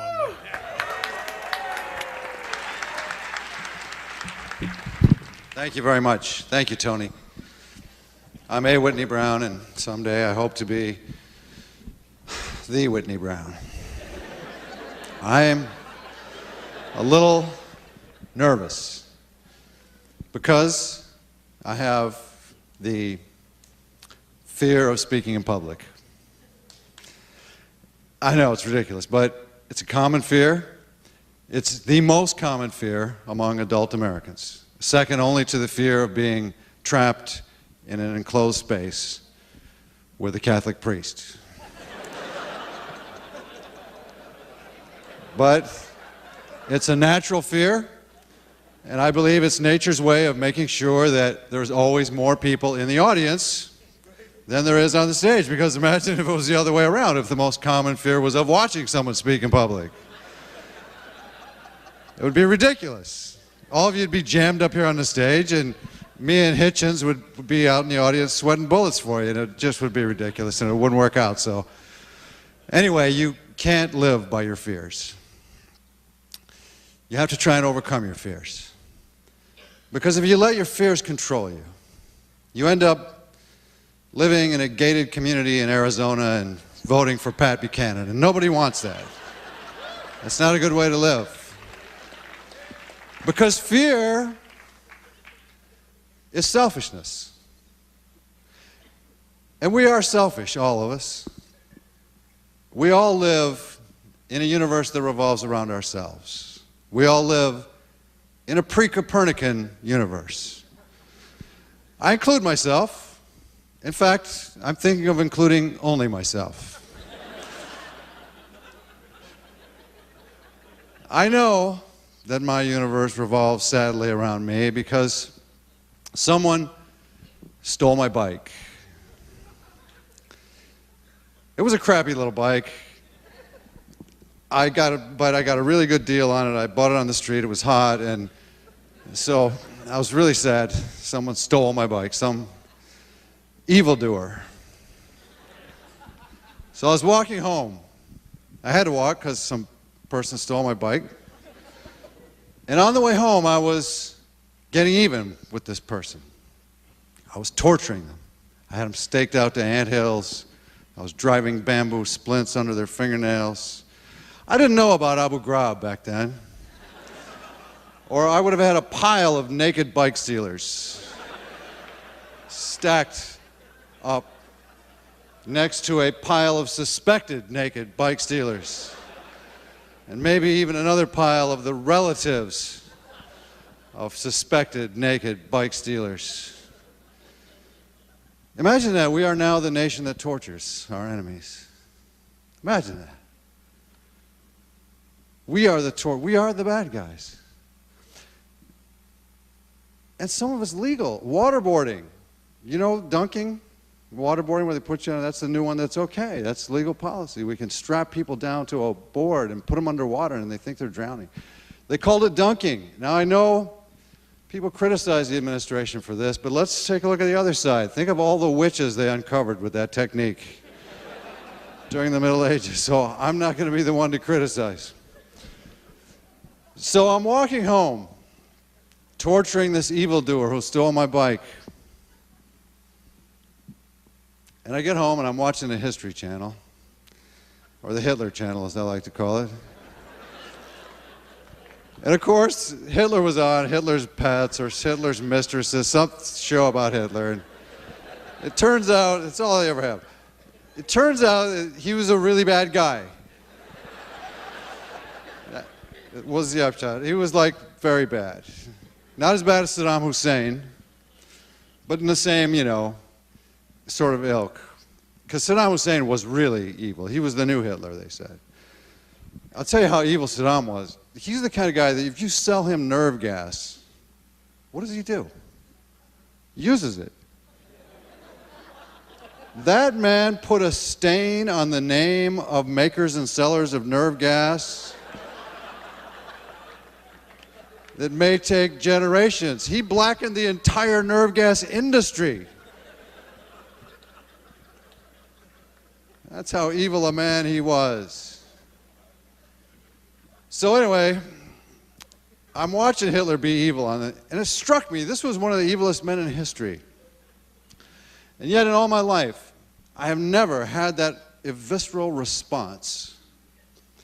God, if I could just get my hands on that Hitler.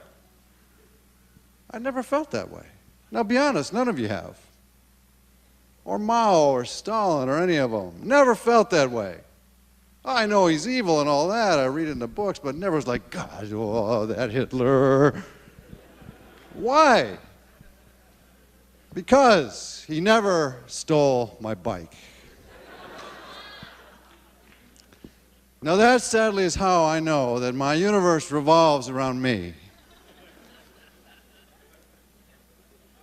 And because I'm an American, and we are all that self-centered. We are so self-centered that in order to make ourselves feel this much safer, not even to be this much safer, but just to feel this much safer, we are willing to kill tens, scores of thousands of innocent people, innocent Iraqis, on the moral principle that collateral damage doesn't really count. They die, they get killed, you know, and they're accidental. And by accident, I mean we dropped a bomb in their neighborhood. The moral principle being that it's okay to kill innocent people if it makes their neighbors better off. That's the moral principle behind that. All right. I just don't want that moral principle getting around in my neighborhood. I love my neighbors. Without them, I wouldn't have cable.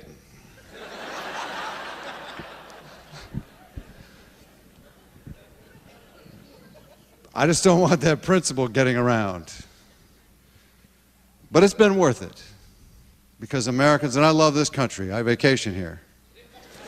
I love my country because we're a well-informed people. What was Saddam Hussein thinking when he attacked us on 9/11? Didn't he know we'd find out? But the upshot has been worth it. All of this blood and murder and death. Because we now have a free Iraq. Something I've dreamed of my entire life.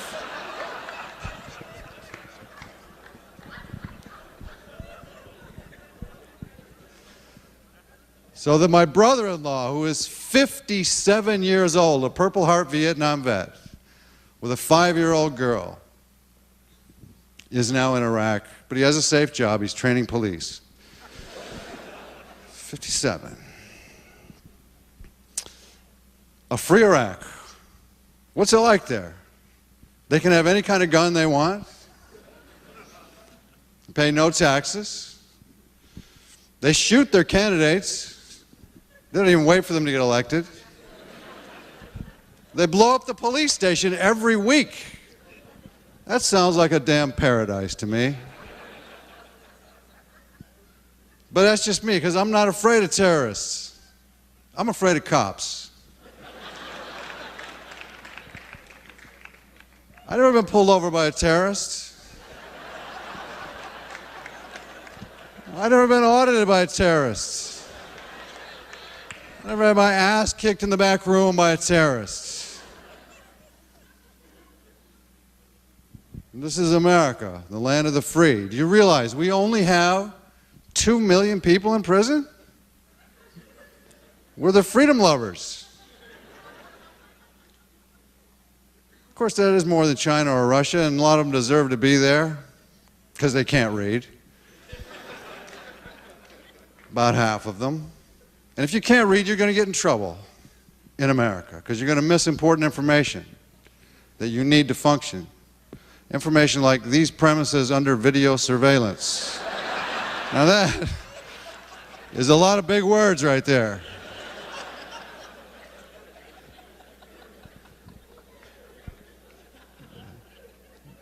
So I guess my point is that, I forget what my point was, but there really is no point. But books, that was it, yes. We need more people who read books because they give us two things we need. Well, they give us, well, they inform us. Other countries are better off than we are when it comes to their illiterates because we have so many of them. In Japan, if you can't read, they put you to work translating VCR instructions into English. Here, you end up giving directions at gas stations. It's anyway, so I forget what the point was, but I just want to say I've enjoyed my little talk. My time is up, and remember, you're either with us or you're with the torturers. Thank you.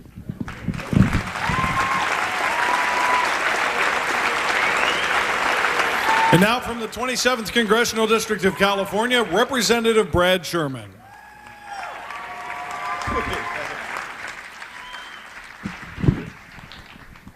Hello, I'm Brad Sherman from California's best named city, Sherman Oaks. One thing has mystified Washington for about 8 years. How did this guy ever get elected to Congress?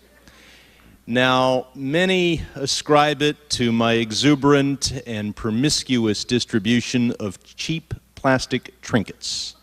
That is to say, I hand out these plastic combs to everyone in the San Fernando Valley on the theory that each of them have more use for a comb than I do. But my tenure in Congress has more complex origins than that. You see, I started my career as a CPA. My friends came to me and said, Brad, you need to find an occupation held in lower public esteem. So, of course, I went to law school. After I practiced law for a few years, my friends came to me and said, Brad, how many lawyers does it take to roof a house? I was gratified to think that we lawyers could do anything quite that useful. Said, Brad, if you want to roof a house, you only need one lawyer, if you slice him real thin. A building materials joke. Said, Brad, lawyers are truly loathed, but it's not low enough for you. What did they want? Politician? Not low enough. Used cars? Reporter? Not low enough. California is the only state with an elected revenue commission. With their help, I became simultaneously a politician and a tax collector. I had reached the appropriate level. I went up to Sacramento to use my technical skills to deal with tough tax issues, but that was the year that for the first time, at the assistance of our governor, Pete Wilson, we expanded the sales tax to cover a very few food items: snack cakes, snack crackers, potato chips, corn chips, a few items like that. My first job in government was to write a tax regulation defining the difference between a cupcake and a muffin. I realized I had defrauded the voters. I had told them my background best fit the challenges of the job. They should not have elected Brad Sherman. They should have elected Martha Stewart. But then I faced another issue, and this has never been done before, and Grover Norquist is going to be out here soon. He'll back me up on this. We had to write a tax regulation defining the word cracker. My friend, the state tax administrator of Georgia, gave me a call, and I had to say, Bubba, not that kind of cracker. But believe it or not, I was the first state tax commissioner to face a theological issue. Is matzah a cracker? I went to my rabbi. It seems that matzah is mentioned in the Torah 77 times, always as the bread of affliction, never as the cracker of affliction. So I go back to my board, I figure this one's handled, and some pesky staffer, and I see pesky staffers all over this bill, some pesky staffer hands me a box of Manischewitz matzah miniatures, cracker-sized matzah. I go back to my rabbi. He said, Brad, you know, I don't really know everything about ancient times, but I'll tell you, I do know one thing.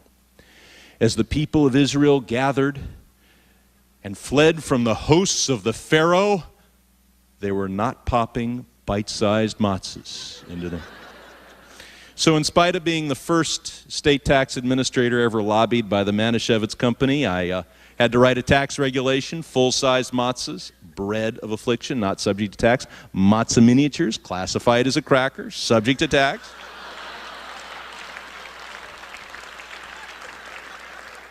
But remember, I came from a tax planning background. I used to have private clients as a tax attorney.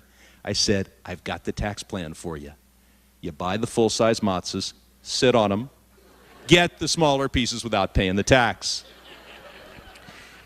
In any case, we decided, look, this was a regressive tax, and Mr. Norquist may not agree with me, but you can actually protest against a regressive tax. And so we started a statewide effort to get this thing repealed by getting people to mail ding-dongs to Pete Wilson. We got a lot of publicity, but after about a week and a half, he came out and said he'd only gotten 7 ding-dongs and a squashed bag of Fritos. I was in the ding-dong doldrums determining my ding-dong dispatching a dismal disaster. And then my own staff came to me and said, we've sorted the incoming mail. We just created a stack of those people who in their letters said, and we've mailed a ding-dong to Governor Wilson. And it was a huge stack. And I was angry, and I was about to call a press conference because I thought the governor was dissing my ding-dong dispatching. And then, look, I was angry. I was going to accuse the governor of something no governor had ever been accused of, namely ding-dong denial. And I was going to end on what I guess would have been a low note, yelling at the governor, Pete Wilson, kiss my ding-dong. No, I didn't, but I never said that. Because we found out what was happening. The governor's own staff was purloining the ding-dongs, stockpiling them against bad times. Poor Pete was an innocent victim of ding-dong diversion. So we put together a plan. We passed Proposition 163. We abolished this California snack tax, and we made California safe for matzah miniatures. I returned to the obscurity that this state tax commission entitled me to until my congressman announced his retirement from a swing district. The Democrats were in a tizzy. How are we going to hold this seat? What kind of candidate can we Democrats unite behind? Naturally, they picked a tax collector. And that was the key to victory, because as a tax collector, I had the slogan, send Brad to Washington, or he may come visit you. That's how I got here. Thank you very much.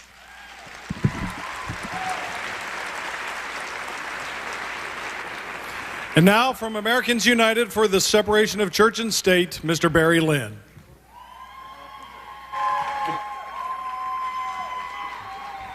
Thank you, Tony. And just because I do believe in the separation of church and state, of course, Tony Snow and all of his friends at the Fox News Channel spent the entire month of December attempting to convince America that I literally had started a war against Christmas.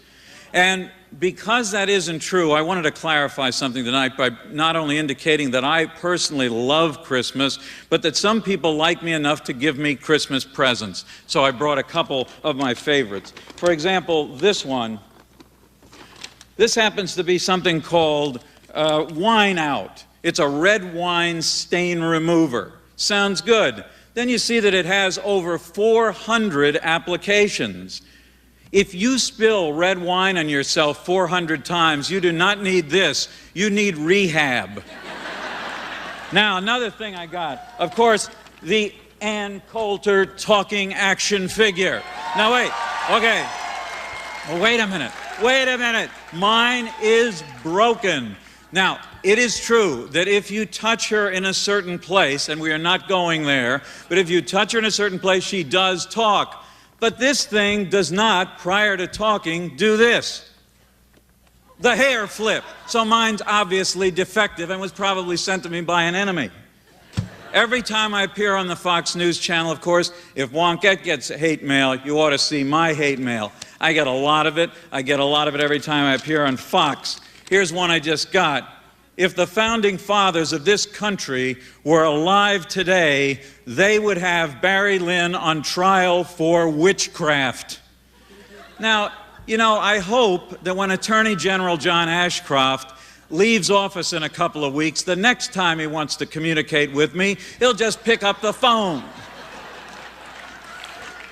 You know, a lot of people are upset about me and my policies and what I stand for. In 1 week this summer, Jerry Falwell called me a left-wing thug, and Pat Robertson called me a ferret, which I think is just one step up the evolutionary ladder from being a rat, not that Pat Robertson accepts evolution. And when you think about this evolution debate we're having in so many parts of the country, it's kind of frightening to me, because a large number of Americans believe that the Earth is only 6,000 years old, which would mean that humans and dinosaurs existed at the same time, which would mean that the Flintstones are actually documentaries. You know, I get so upset with conservatives. I mean, I like conservatives and I've worked with conservatives, but they're afraid of literally everything. Of course, just yesterday, the New York Times reported that Dr. James Dobson believes that SpongeBob SquarePants is actually gay, following in a long tradition of Jerry Falwell, who thinks that Tinky Winky is gay. But that is just the tip of the iceberg. There's a group called the Traditional Values Coalition, led by the Reverend Lou Sheldon, who actually is trying to get the Harry Potter books off of the shelves of school libraries. And it's not for the reason you might think. It's not just because they think it promotes occultism, although they do, but they also say that Harry Potter promotes homosexuality and abortion. What does that mean? How could they reach that conclusion? Do they think, is J.K. Rowling writing a new book, Harry Potter and the Morning After Pill? I don't know about it. Shrek 2, they didn't like that. Why? Because that communicates a message of transgenderism and gender confusion. Why? Because the wolf from Little Red Riding Hood is shown not once but twice wearing grandma's flannel pajamas. Can you imagine how upset that group would be if that wolf had been decked out by Victoria's Secret? They're already having a big conclave, the cultural conservatives at least, next week. They're telling people, even though the Super Bowl isn't until February 6th, they're suggesting all conservatives charge up the TiVo to make sure they capture it, and then at the same time put the FCC on speed dial on their telephone in anticipation of things happening. And it's not just the media that bothers these people, it's real life that bothers them. That's why they got into this whole debate over same-gender marriage. The argument was, if gay people are allowed to get married, those heterosexual people, their marriages will break up. Look, I've been married to the same woman for 35 years, and I can tell you that if the two gay guys in our neighborhood are allowed to get married, paroxysms of lust are not going to fly into me. Now, if Angelina Jolie moves into the neighborhood, no, let's talk about yesterday. Man, it was really great. There was a lot of parades. It was really exciting. And it could have been a little more spectacular, though. Imagine if the inaugural address had been given in 3D international television. And imagine if the first family had not walked down Pennsylvania Avenue, but all been on one of those hover discs from Star Wars. That would have been great, but it didn't happen. And as Don Rumsfeld might put it, you've got to inaugurate with the $40 million you have, not the $400 million you wish corporate America had given to you. We're already starting to see, talking about money, some of the indicators from the new budget. A lot of us are a little shocked about it. They're going to be cutting more children's health care programs. They're going to be cutting more education programs. But yes, the president is committed to the mission to Mars. You know, if George Bush is so interested in going to Mars, why didn't he pack up in October and just go? Another thing they want to spend money on. Here's another thing they wanted to spend money. A couple of people would like that. Ralph Nader, you here. The other thing they want to spend money on is abstinence only before marriage sex education programs. It doesn't matter that they don't work, they want to spend money on them. And it's really a tough sell in 2005 to teach abstinence only. How tough is it? It's so tough that Armstrong Williams wouldn't even take $2.5 million to promote that on his radio and television programs. It is 2005. We're looking forward to the future. I kind of wish Dan Glickman was here from the Motion Picture Association of America, because I wanted to get a rumor clarified. I heard that Mel Gibson is in fact working on a new film, that he's going to direct an epic-length version of My Pet Goat. And I understand he's being lobbied by the White House heavily to do that, because George Bush said that although he read that story to those Florida school children, of course, as the World Trade Center was literally being attacked, he was a little confused by the story and was hoping that a graphic visual display would help him understand what it was all about. All right, I gotta go, but I want to do something that nobody's apparently done. No one's done. No one said tonight the one thing that everyone should close every speech in this city by saying, God, or gods, or no God, bless America. Thank you very much. What are we doing? Now, impressionist and comedian Jim Morris.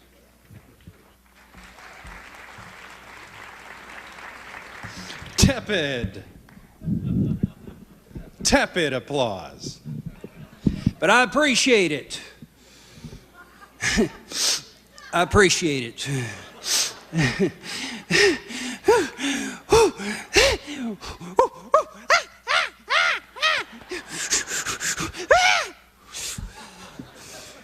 And that's the way we're going to run this world. And I appreciate it. There's a new breeze blowing out there, and we're breaking new wind. And we had a great first term. We did. We're going to have a great second term. We had a great first term. What do you say? Just look at the record. And you'll see. But I want to continue to be a uniter, not a divider. I am a uniter. I'm a joker. I'm a smoker. I'm a midnight toker.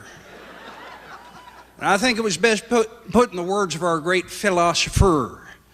I think it was Rene Descartes, or René Descartes, or maybe it was Neil Diamond. When he said, I think, therefore, I am, I said. Or something like that. It's all right there in the Bible if you just read it. Laura and I read the Bible every night. And it states right there in the first page, in the beginning God aided the heaven and the earth. Well, I supported him on this. This was a wondrous creation, an inspired effort. And we have a mandate, although I certainly don't like the sound of that word, mandate.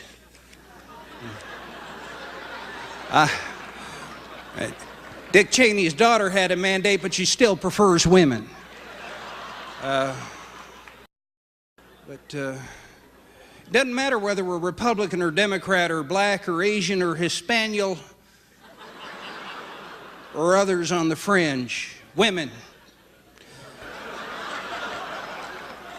We're all Americans. Yeah, I saw him yesterday. He looked. Did you see how the motorcade was pulling right by those protesters? This time around, they gave the protesters their own bleachers and everything. And I wrote down some of their chants. Just as the president's motorcade was passing through, no justice, no peace, U.S. out of the Middle East. And I'm thinking, is there going to be a confrontation here? George Bush, you can't hide. We charge you with genocide. Hold on. Stop the car. I would have loved to see, stop the car. He gets out of the car. Hey, Bush, what do you say? How many kids did you kill today? Well, I ain't done counting yet.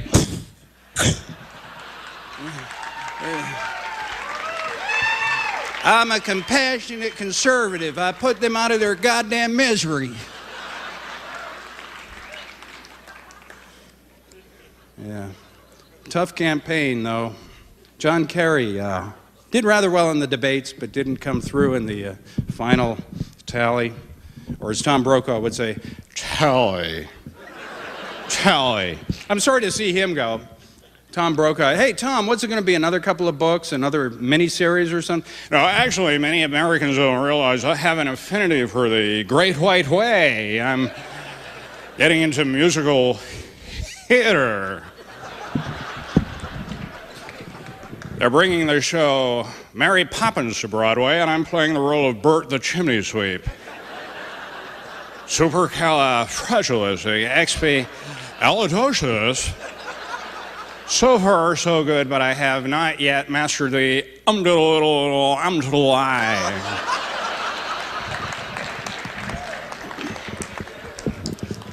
Good evening. This is the CBS Evening News.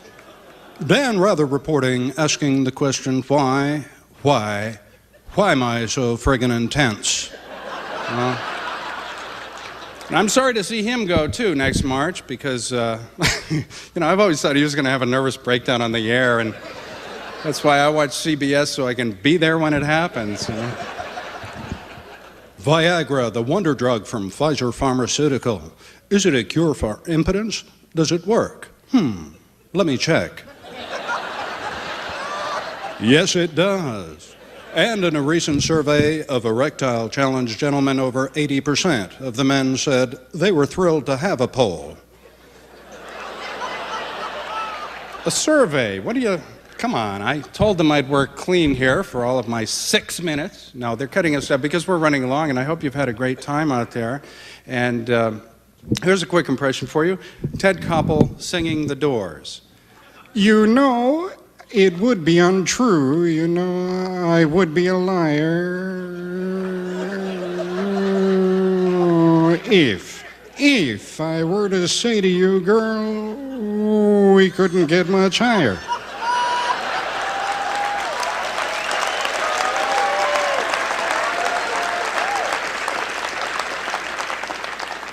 Oh, come on, baby, light my fire. Yeah. Well, I was talking about John Kerry and the debates. He did rather well. I wonder if he was coached by Bill Clinton, who's, we saw him yesterday. I just want to say one thing to you people out there. God bless you. Whatever you think of me, remember this. Whatever you think of me, I kept every promise I intended to keep. And we did bring about change. We tried to do whatever it was we could possibly do to try to see to it in our 8 years, to try to see to it that what needed to get done got done, so that one day we could sit back and tell our kids and our grandkids that when it came time to doing what we thought we had to do, we did what we needed to get done.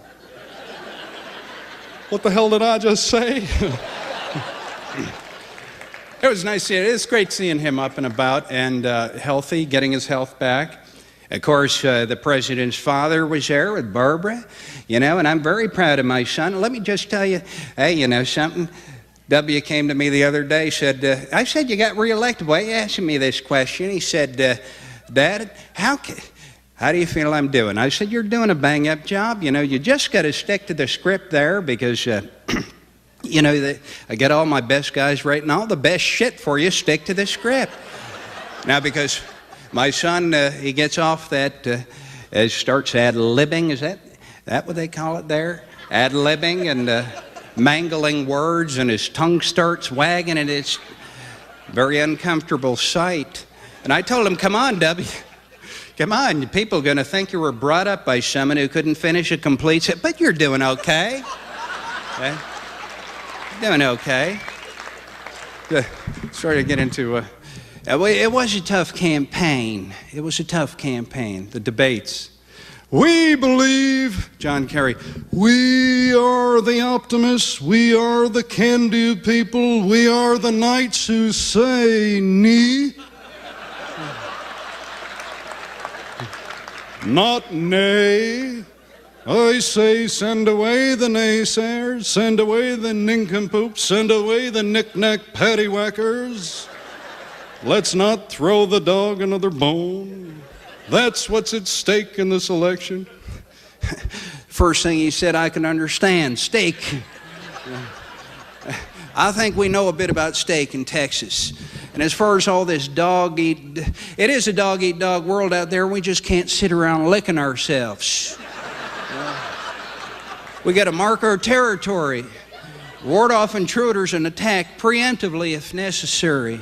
I wonder who John Kerry got advice from preparing the debates. I was thinking, that's a shitty segue, actually. I just wanted to do my Al Sharpton impression because it's fun to do. I always root for the guys who will never get elected, like Ross Perot. Wonderful. I tell you, when Margot and I first arrived in Dallas, we had all our belongings in the trunk of the car. Of course, those belongings included the Hope Diamond, the Fabergé egg, and 2 kilos of uncut heroin, but... we started with just that, but I never hired a spin doctor, never needed a spin doctor. Once hired a witch doctor, he shrunk my head, but my ears stayed the same size. But Al Sharpton advising John Kerry before the debates. If you got asked a question about free trade, you say I was for NAFTA before, but America's been losing jobs before NAFTA and after NAFTA, so if I become president, which is what I'm after, I won't change NAFTA unless I have to. What?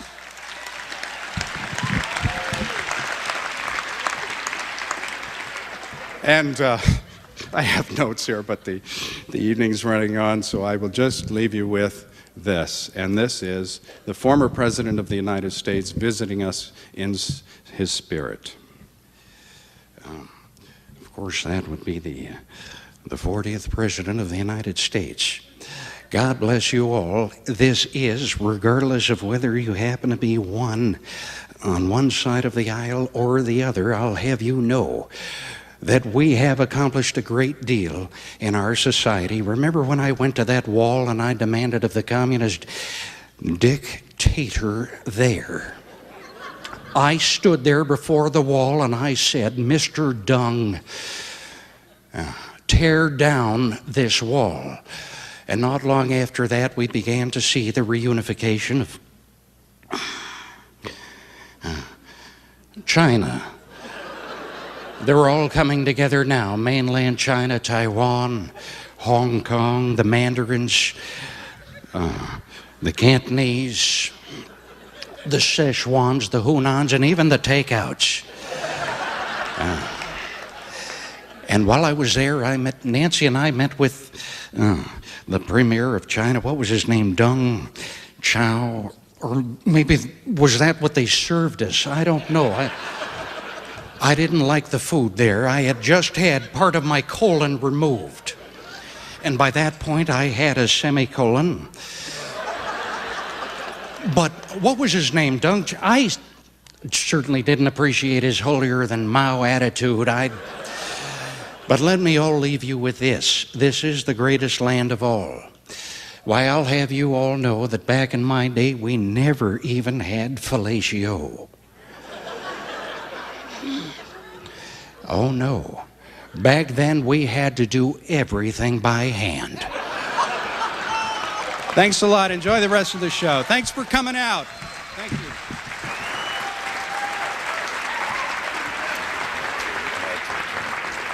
And now Suhail Khan and Andrew Langer. Damn thing's wrapped. That's it.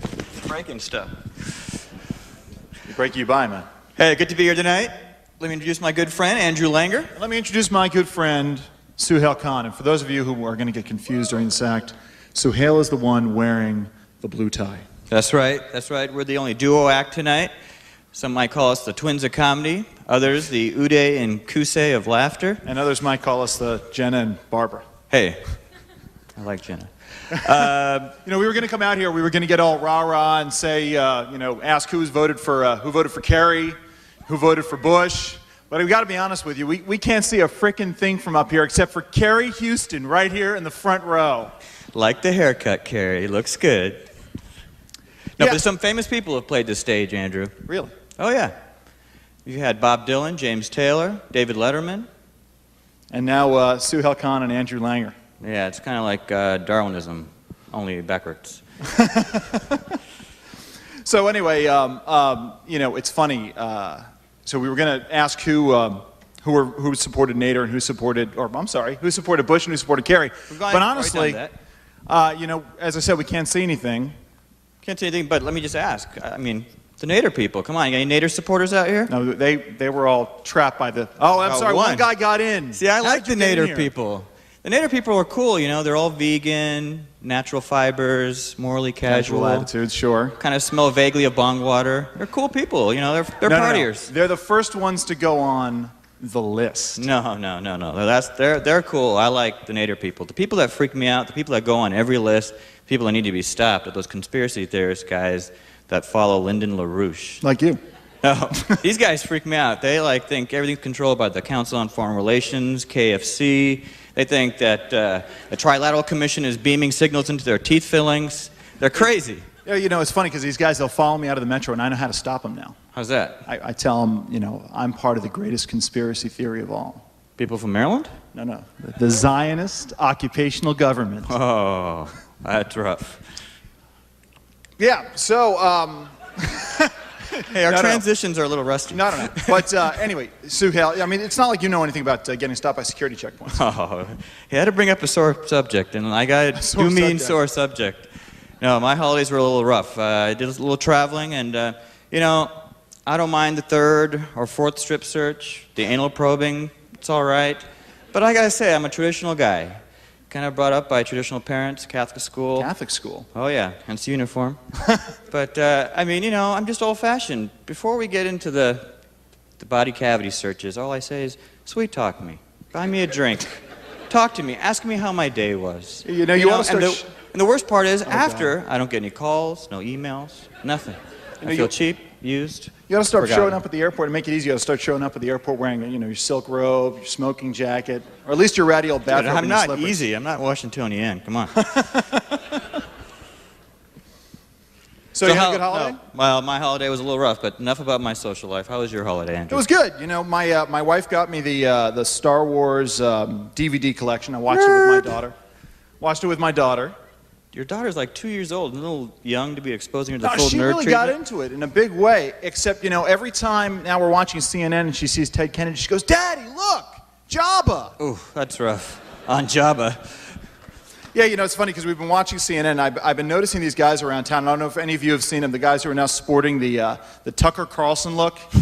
You know, the unkept hair, the bow ties, the really, you know, the sort of dapper appearance. Dapper? Come on. Well, I mean, all right, not dapper in the Suhail Khan sort of way. I mean, now sort of you're making me blush. No, you can't tell. The Orville Redenbacher sort of dapper. I know. And I want to walk up and I'm like, you know, guys, dude, it's Tucker Carlson. Seriously, Tucker Carlson can't even get laid with that look.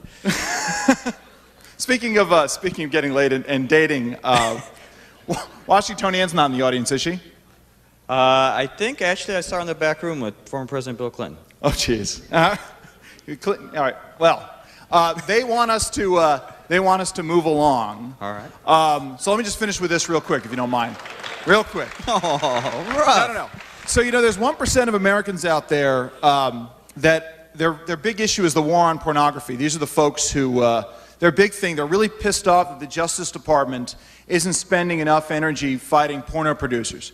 And I gotta say to these people, hey, didn't you guys get the frickin' memo? We're fighting a war on terror here. I mean, it's not like Osama bin Laden turned to the dark side after watching Weapons of Ass Destruction #3. Hey, good video. Thank you all very much for coming out.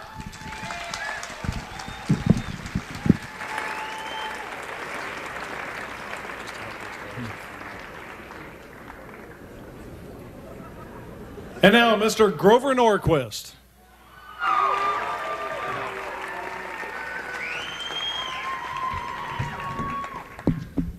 Thank you. Grover Norquist. I'm originally from Massachusetts. Thank you. When I was young, we emigrated to the United States. And I do political work here in D.C., conservative political work, and as you know, there's several strains of conservatism. You're familiar with your standard libertarians. These are the people who, when the nice lady at Walmart says, "Have a nice day," they respond, "Don't tell me what to do." They view speed bumps as the entering wedge of the totalitarian state.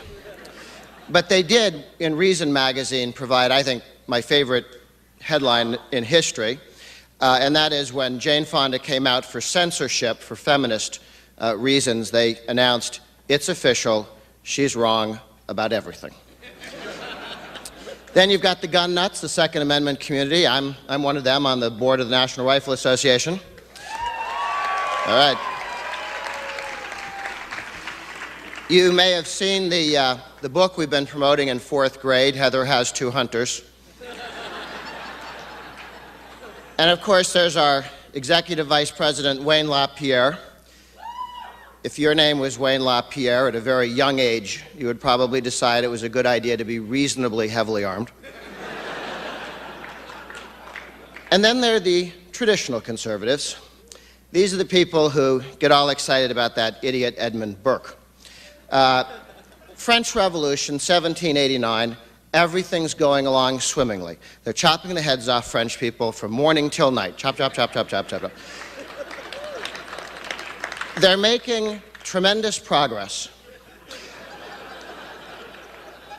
And then this Budinsky, Edmund Burke, writes a book entitled Reflections on the Revolution in France, and they stop. For no darn good reason, they stop. And then the traditional conservatives have the nerve to decide or announce that the French Revolution was a failure.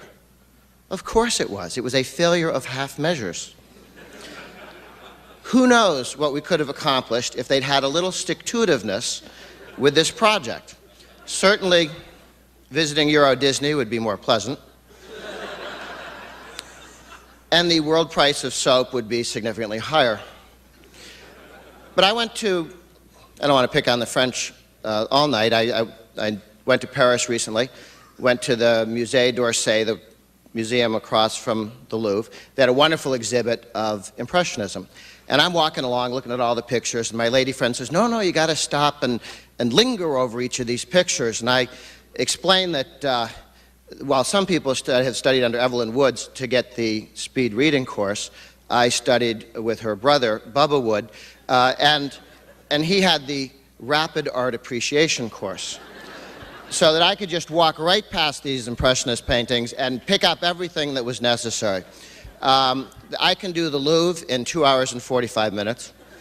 If I have more comfortable shoes, I can do it in about 2.5 hours. I'll give you lesson one just for free. You look at the painting, and then you think you have to walk up 6 feet and read the little bronze plaque, which says, lady with orange. And then the next one, orange on table, lady and orange on table. Skip that, just keep moving. This works until you get to cubism, and you say, oh, that's a cow on a horse. And then you look up and it says, no, lady with orange. the French are fine, but they do get a little superior thing going, and they start whining at you that American culture is no good, and they start in on how professional wrestling is fixed. And I suggest, look, when was the last time you saw Macbeth? How did it end compared to the time you saw it before? Does Macbeth ever get to win? When you go to the ballet and see Cinderella, does the prince ever go home with one of the stepsisters? These things are fixed too.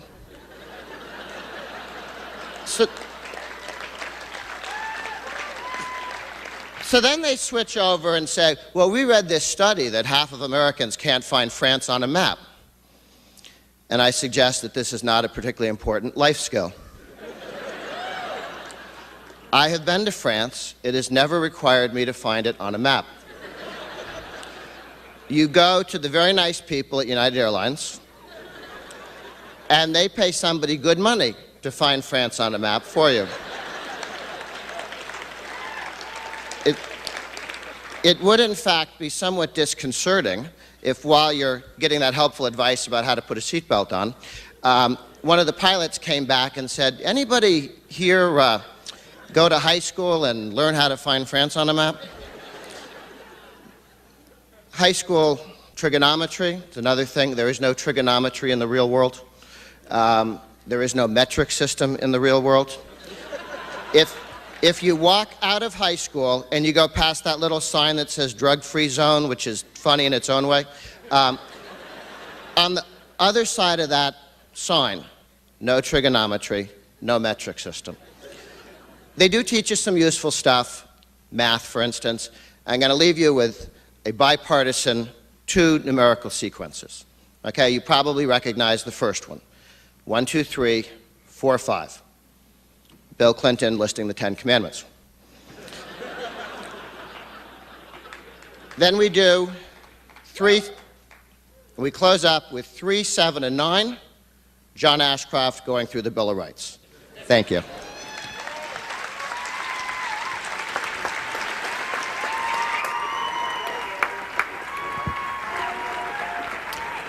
And now, the final act of the night, the proprietor, the creator, the writer of the Daily Howler, Bob Summerby.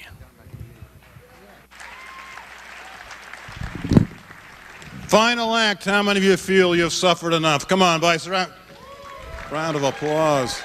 And how about, on behalf of all the performers tonight, a round of applause for our host tonight, Tony Snow. Tony Snow! Tony had better things he could have done tonight, as he's been mentioning for the last 3 hours. Well, I'm just here to give a quick close of this wonderful evening we've enjoyed, and I'm going to thank you for coming out and having such a great time. And let me just say, I mean, we're here to celebrate this tremendous inauguration. Let me just congratulate Republicans in the crowd as the winners this time. Give yourselves a round of applause. The Republicans. But I thought, as a Democrat, I would give the Democratic rebuttal to yesterday's unusual speech. Democrats, are you out there also?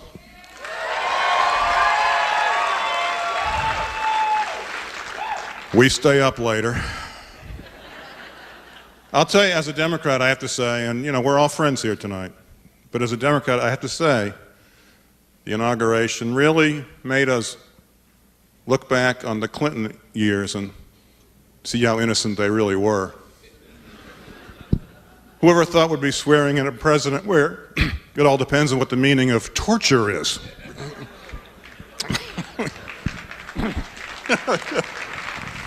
Condi told the Senate she can't define it, but she later said, I know it when I experience it. That was after her questioning by Barbara Boxer. Barbara Boxer, that was mud wrestling, let's be honest. And she didn't have the good goofy statements by Condi. Come on, who does the research? But that Bush speech, I'll tell you, the ones I really felt sorry for last night were the conservative pundits on TV. The ones who had to pretend they weren't scared shitless by what Bush had said. Peggy Noonan panicked and ran this morning. Really, I understand even Cheney is frightened of Bush now. So he's no longer disclosing the location to him. So there's a turnaround.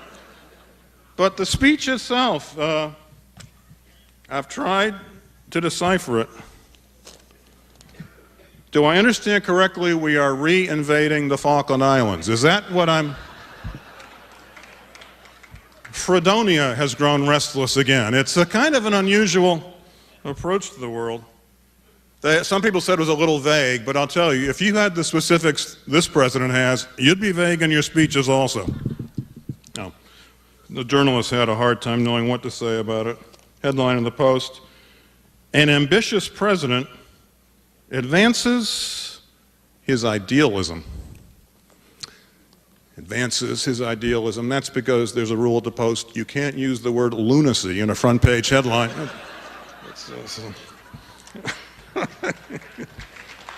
No. We're all one here tonight.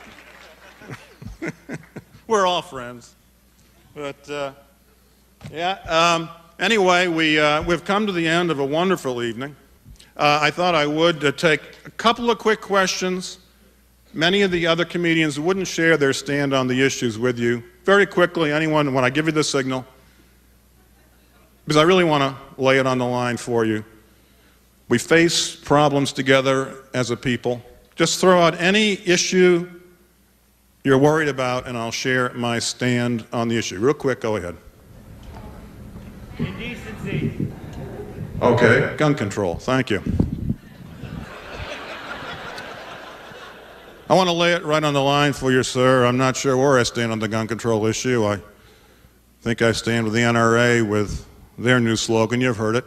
Guns don't kill people. Our members do. That is so true. Real quick, another issue, and I'll throw out my stand. You're right. Okay, health care. Thank you. I want to get to all of them, all your questions. I'm going to lay it right on the line for you real quickly, ladies and gentlemen, and let me explain before you boo. I favor Canadian-style health care for this great country. Let me explain what I mean by that. By Canadian-style health care, that's health care where the federal government provides all the health services with the bills to be paid by the taxpayers of Canada.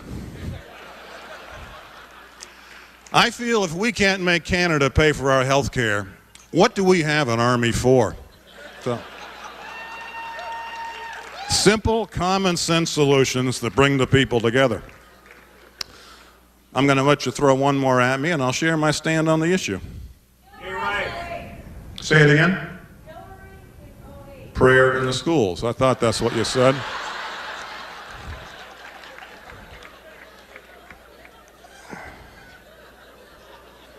Whenever I get your question, ma'am, I think back to Senator Lieberman in the last election when he said, I don't support prayer in the schools. I do support a moment of silence. And let me tell you, I used to be a junior high teacher. And if I could have gotten a moment of silence, I would still be in the classroom today. Real quick, I'm going to leave you with one little thought. We all face this tremendous war on the Falklands that we're now engaged in. Not that it's wrong. I think we're taking the wrong approach to those who oppose us around the world, the fundamentalists. We need to teach them to read their sacred texts the way we have learned to read ours. They still read their texts as if every word were precisely true. We've learned that our sacred texts are all about poetry. Isn't that right, Barry Lynn? You know how the way we read our scripture. Thou shalt not covet thy neighbor's wife. Surely they can't mean that literally. Ladies and gentlemen, Republicans, Democrats, those who can't make up your mind, happy 4 years, and we'll see you 4 years from now. Thank you. And thanks again to Tony Snow. Here he comes. Well, not quite yet, Bob. Now, Von Ververs of the Political Hotline.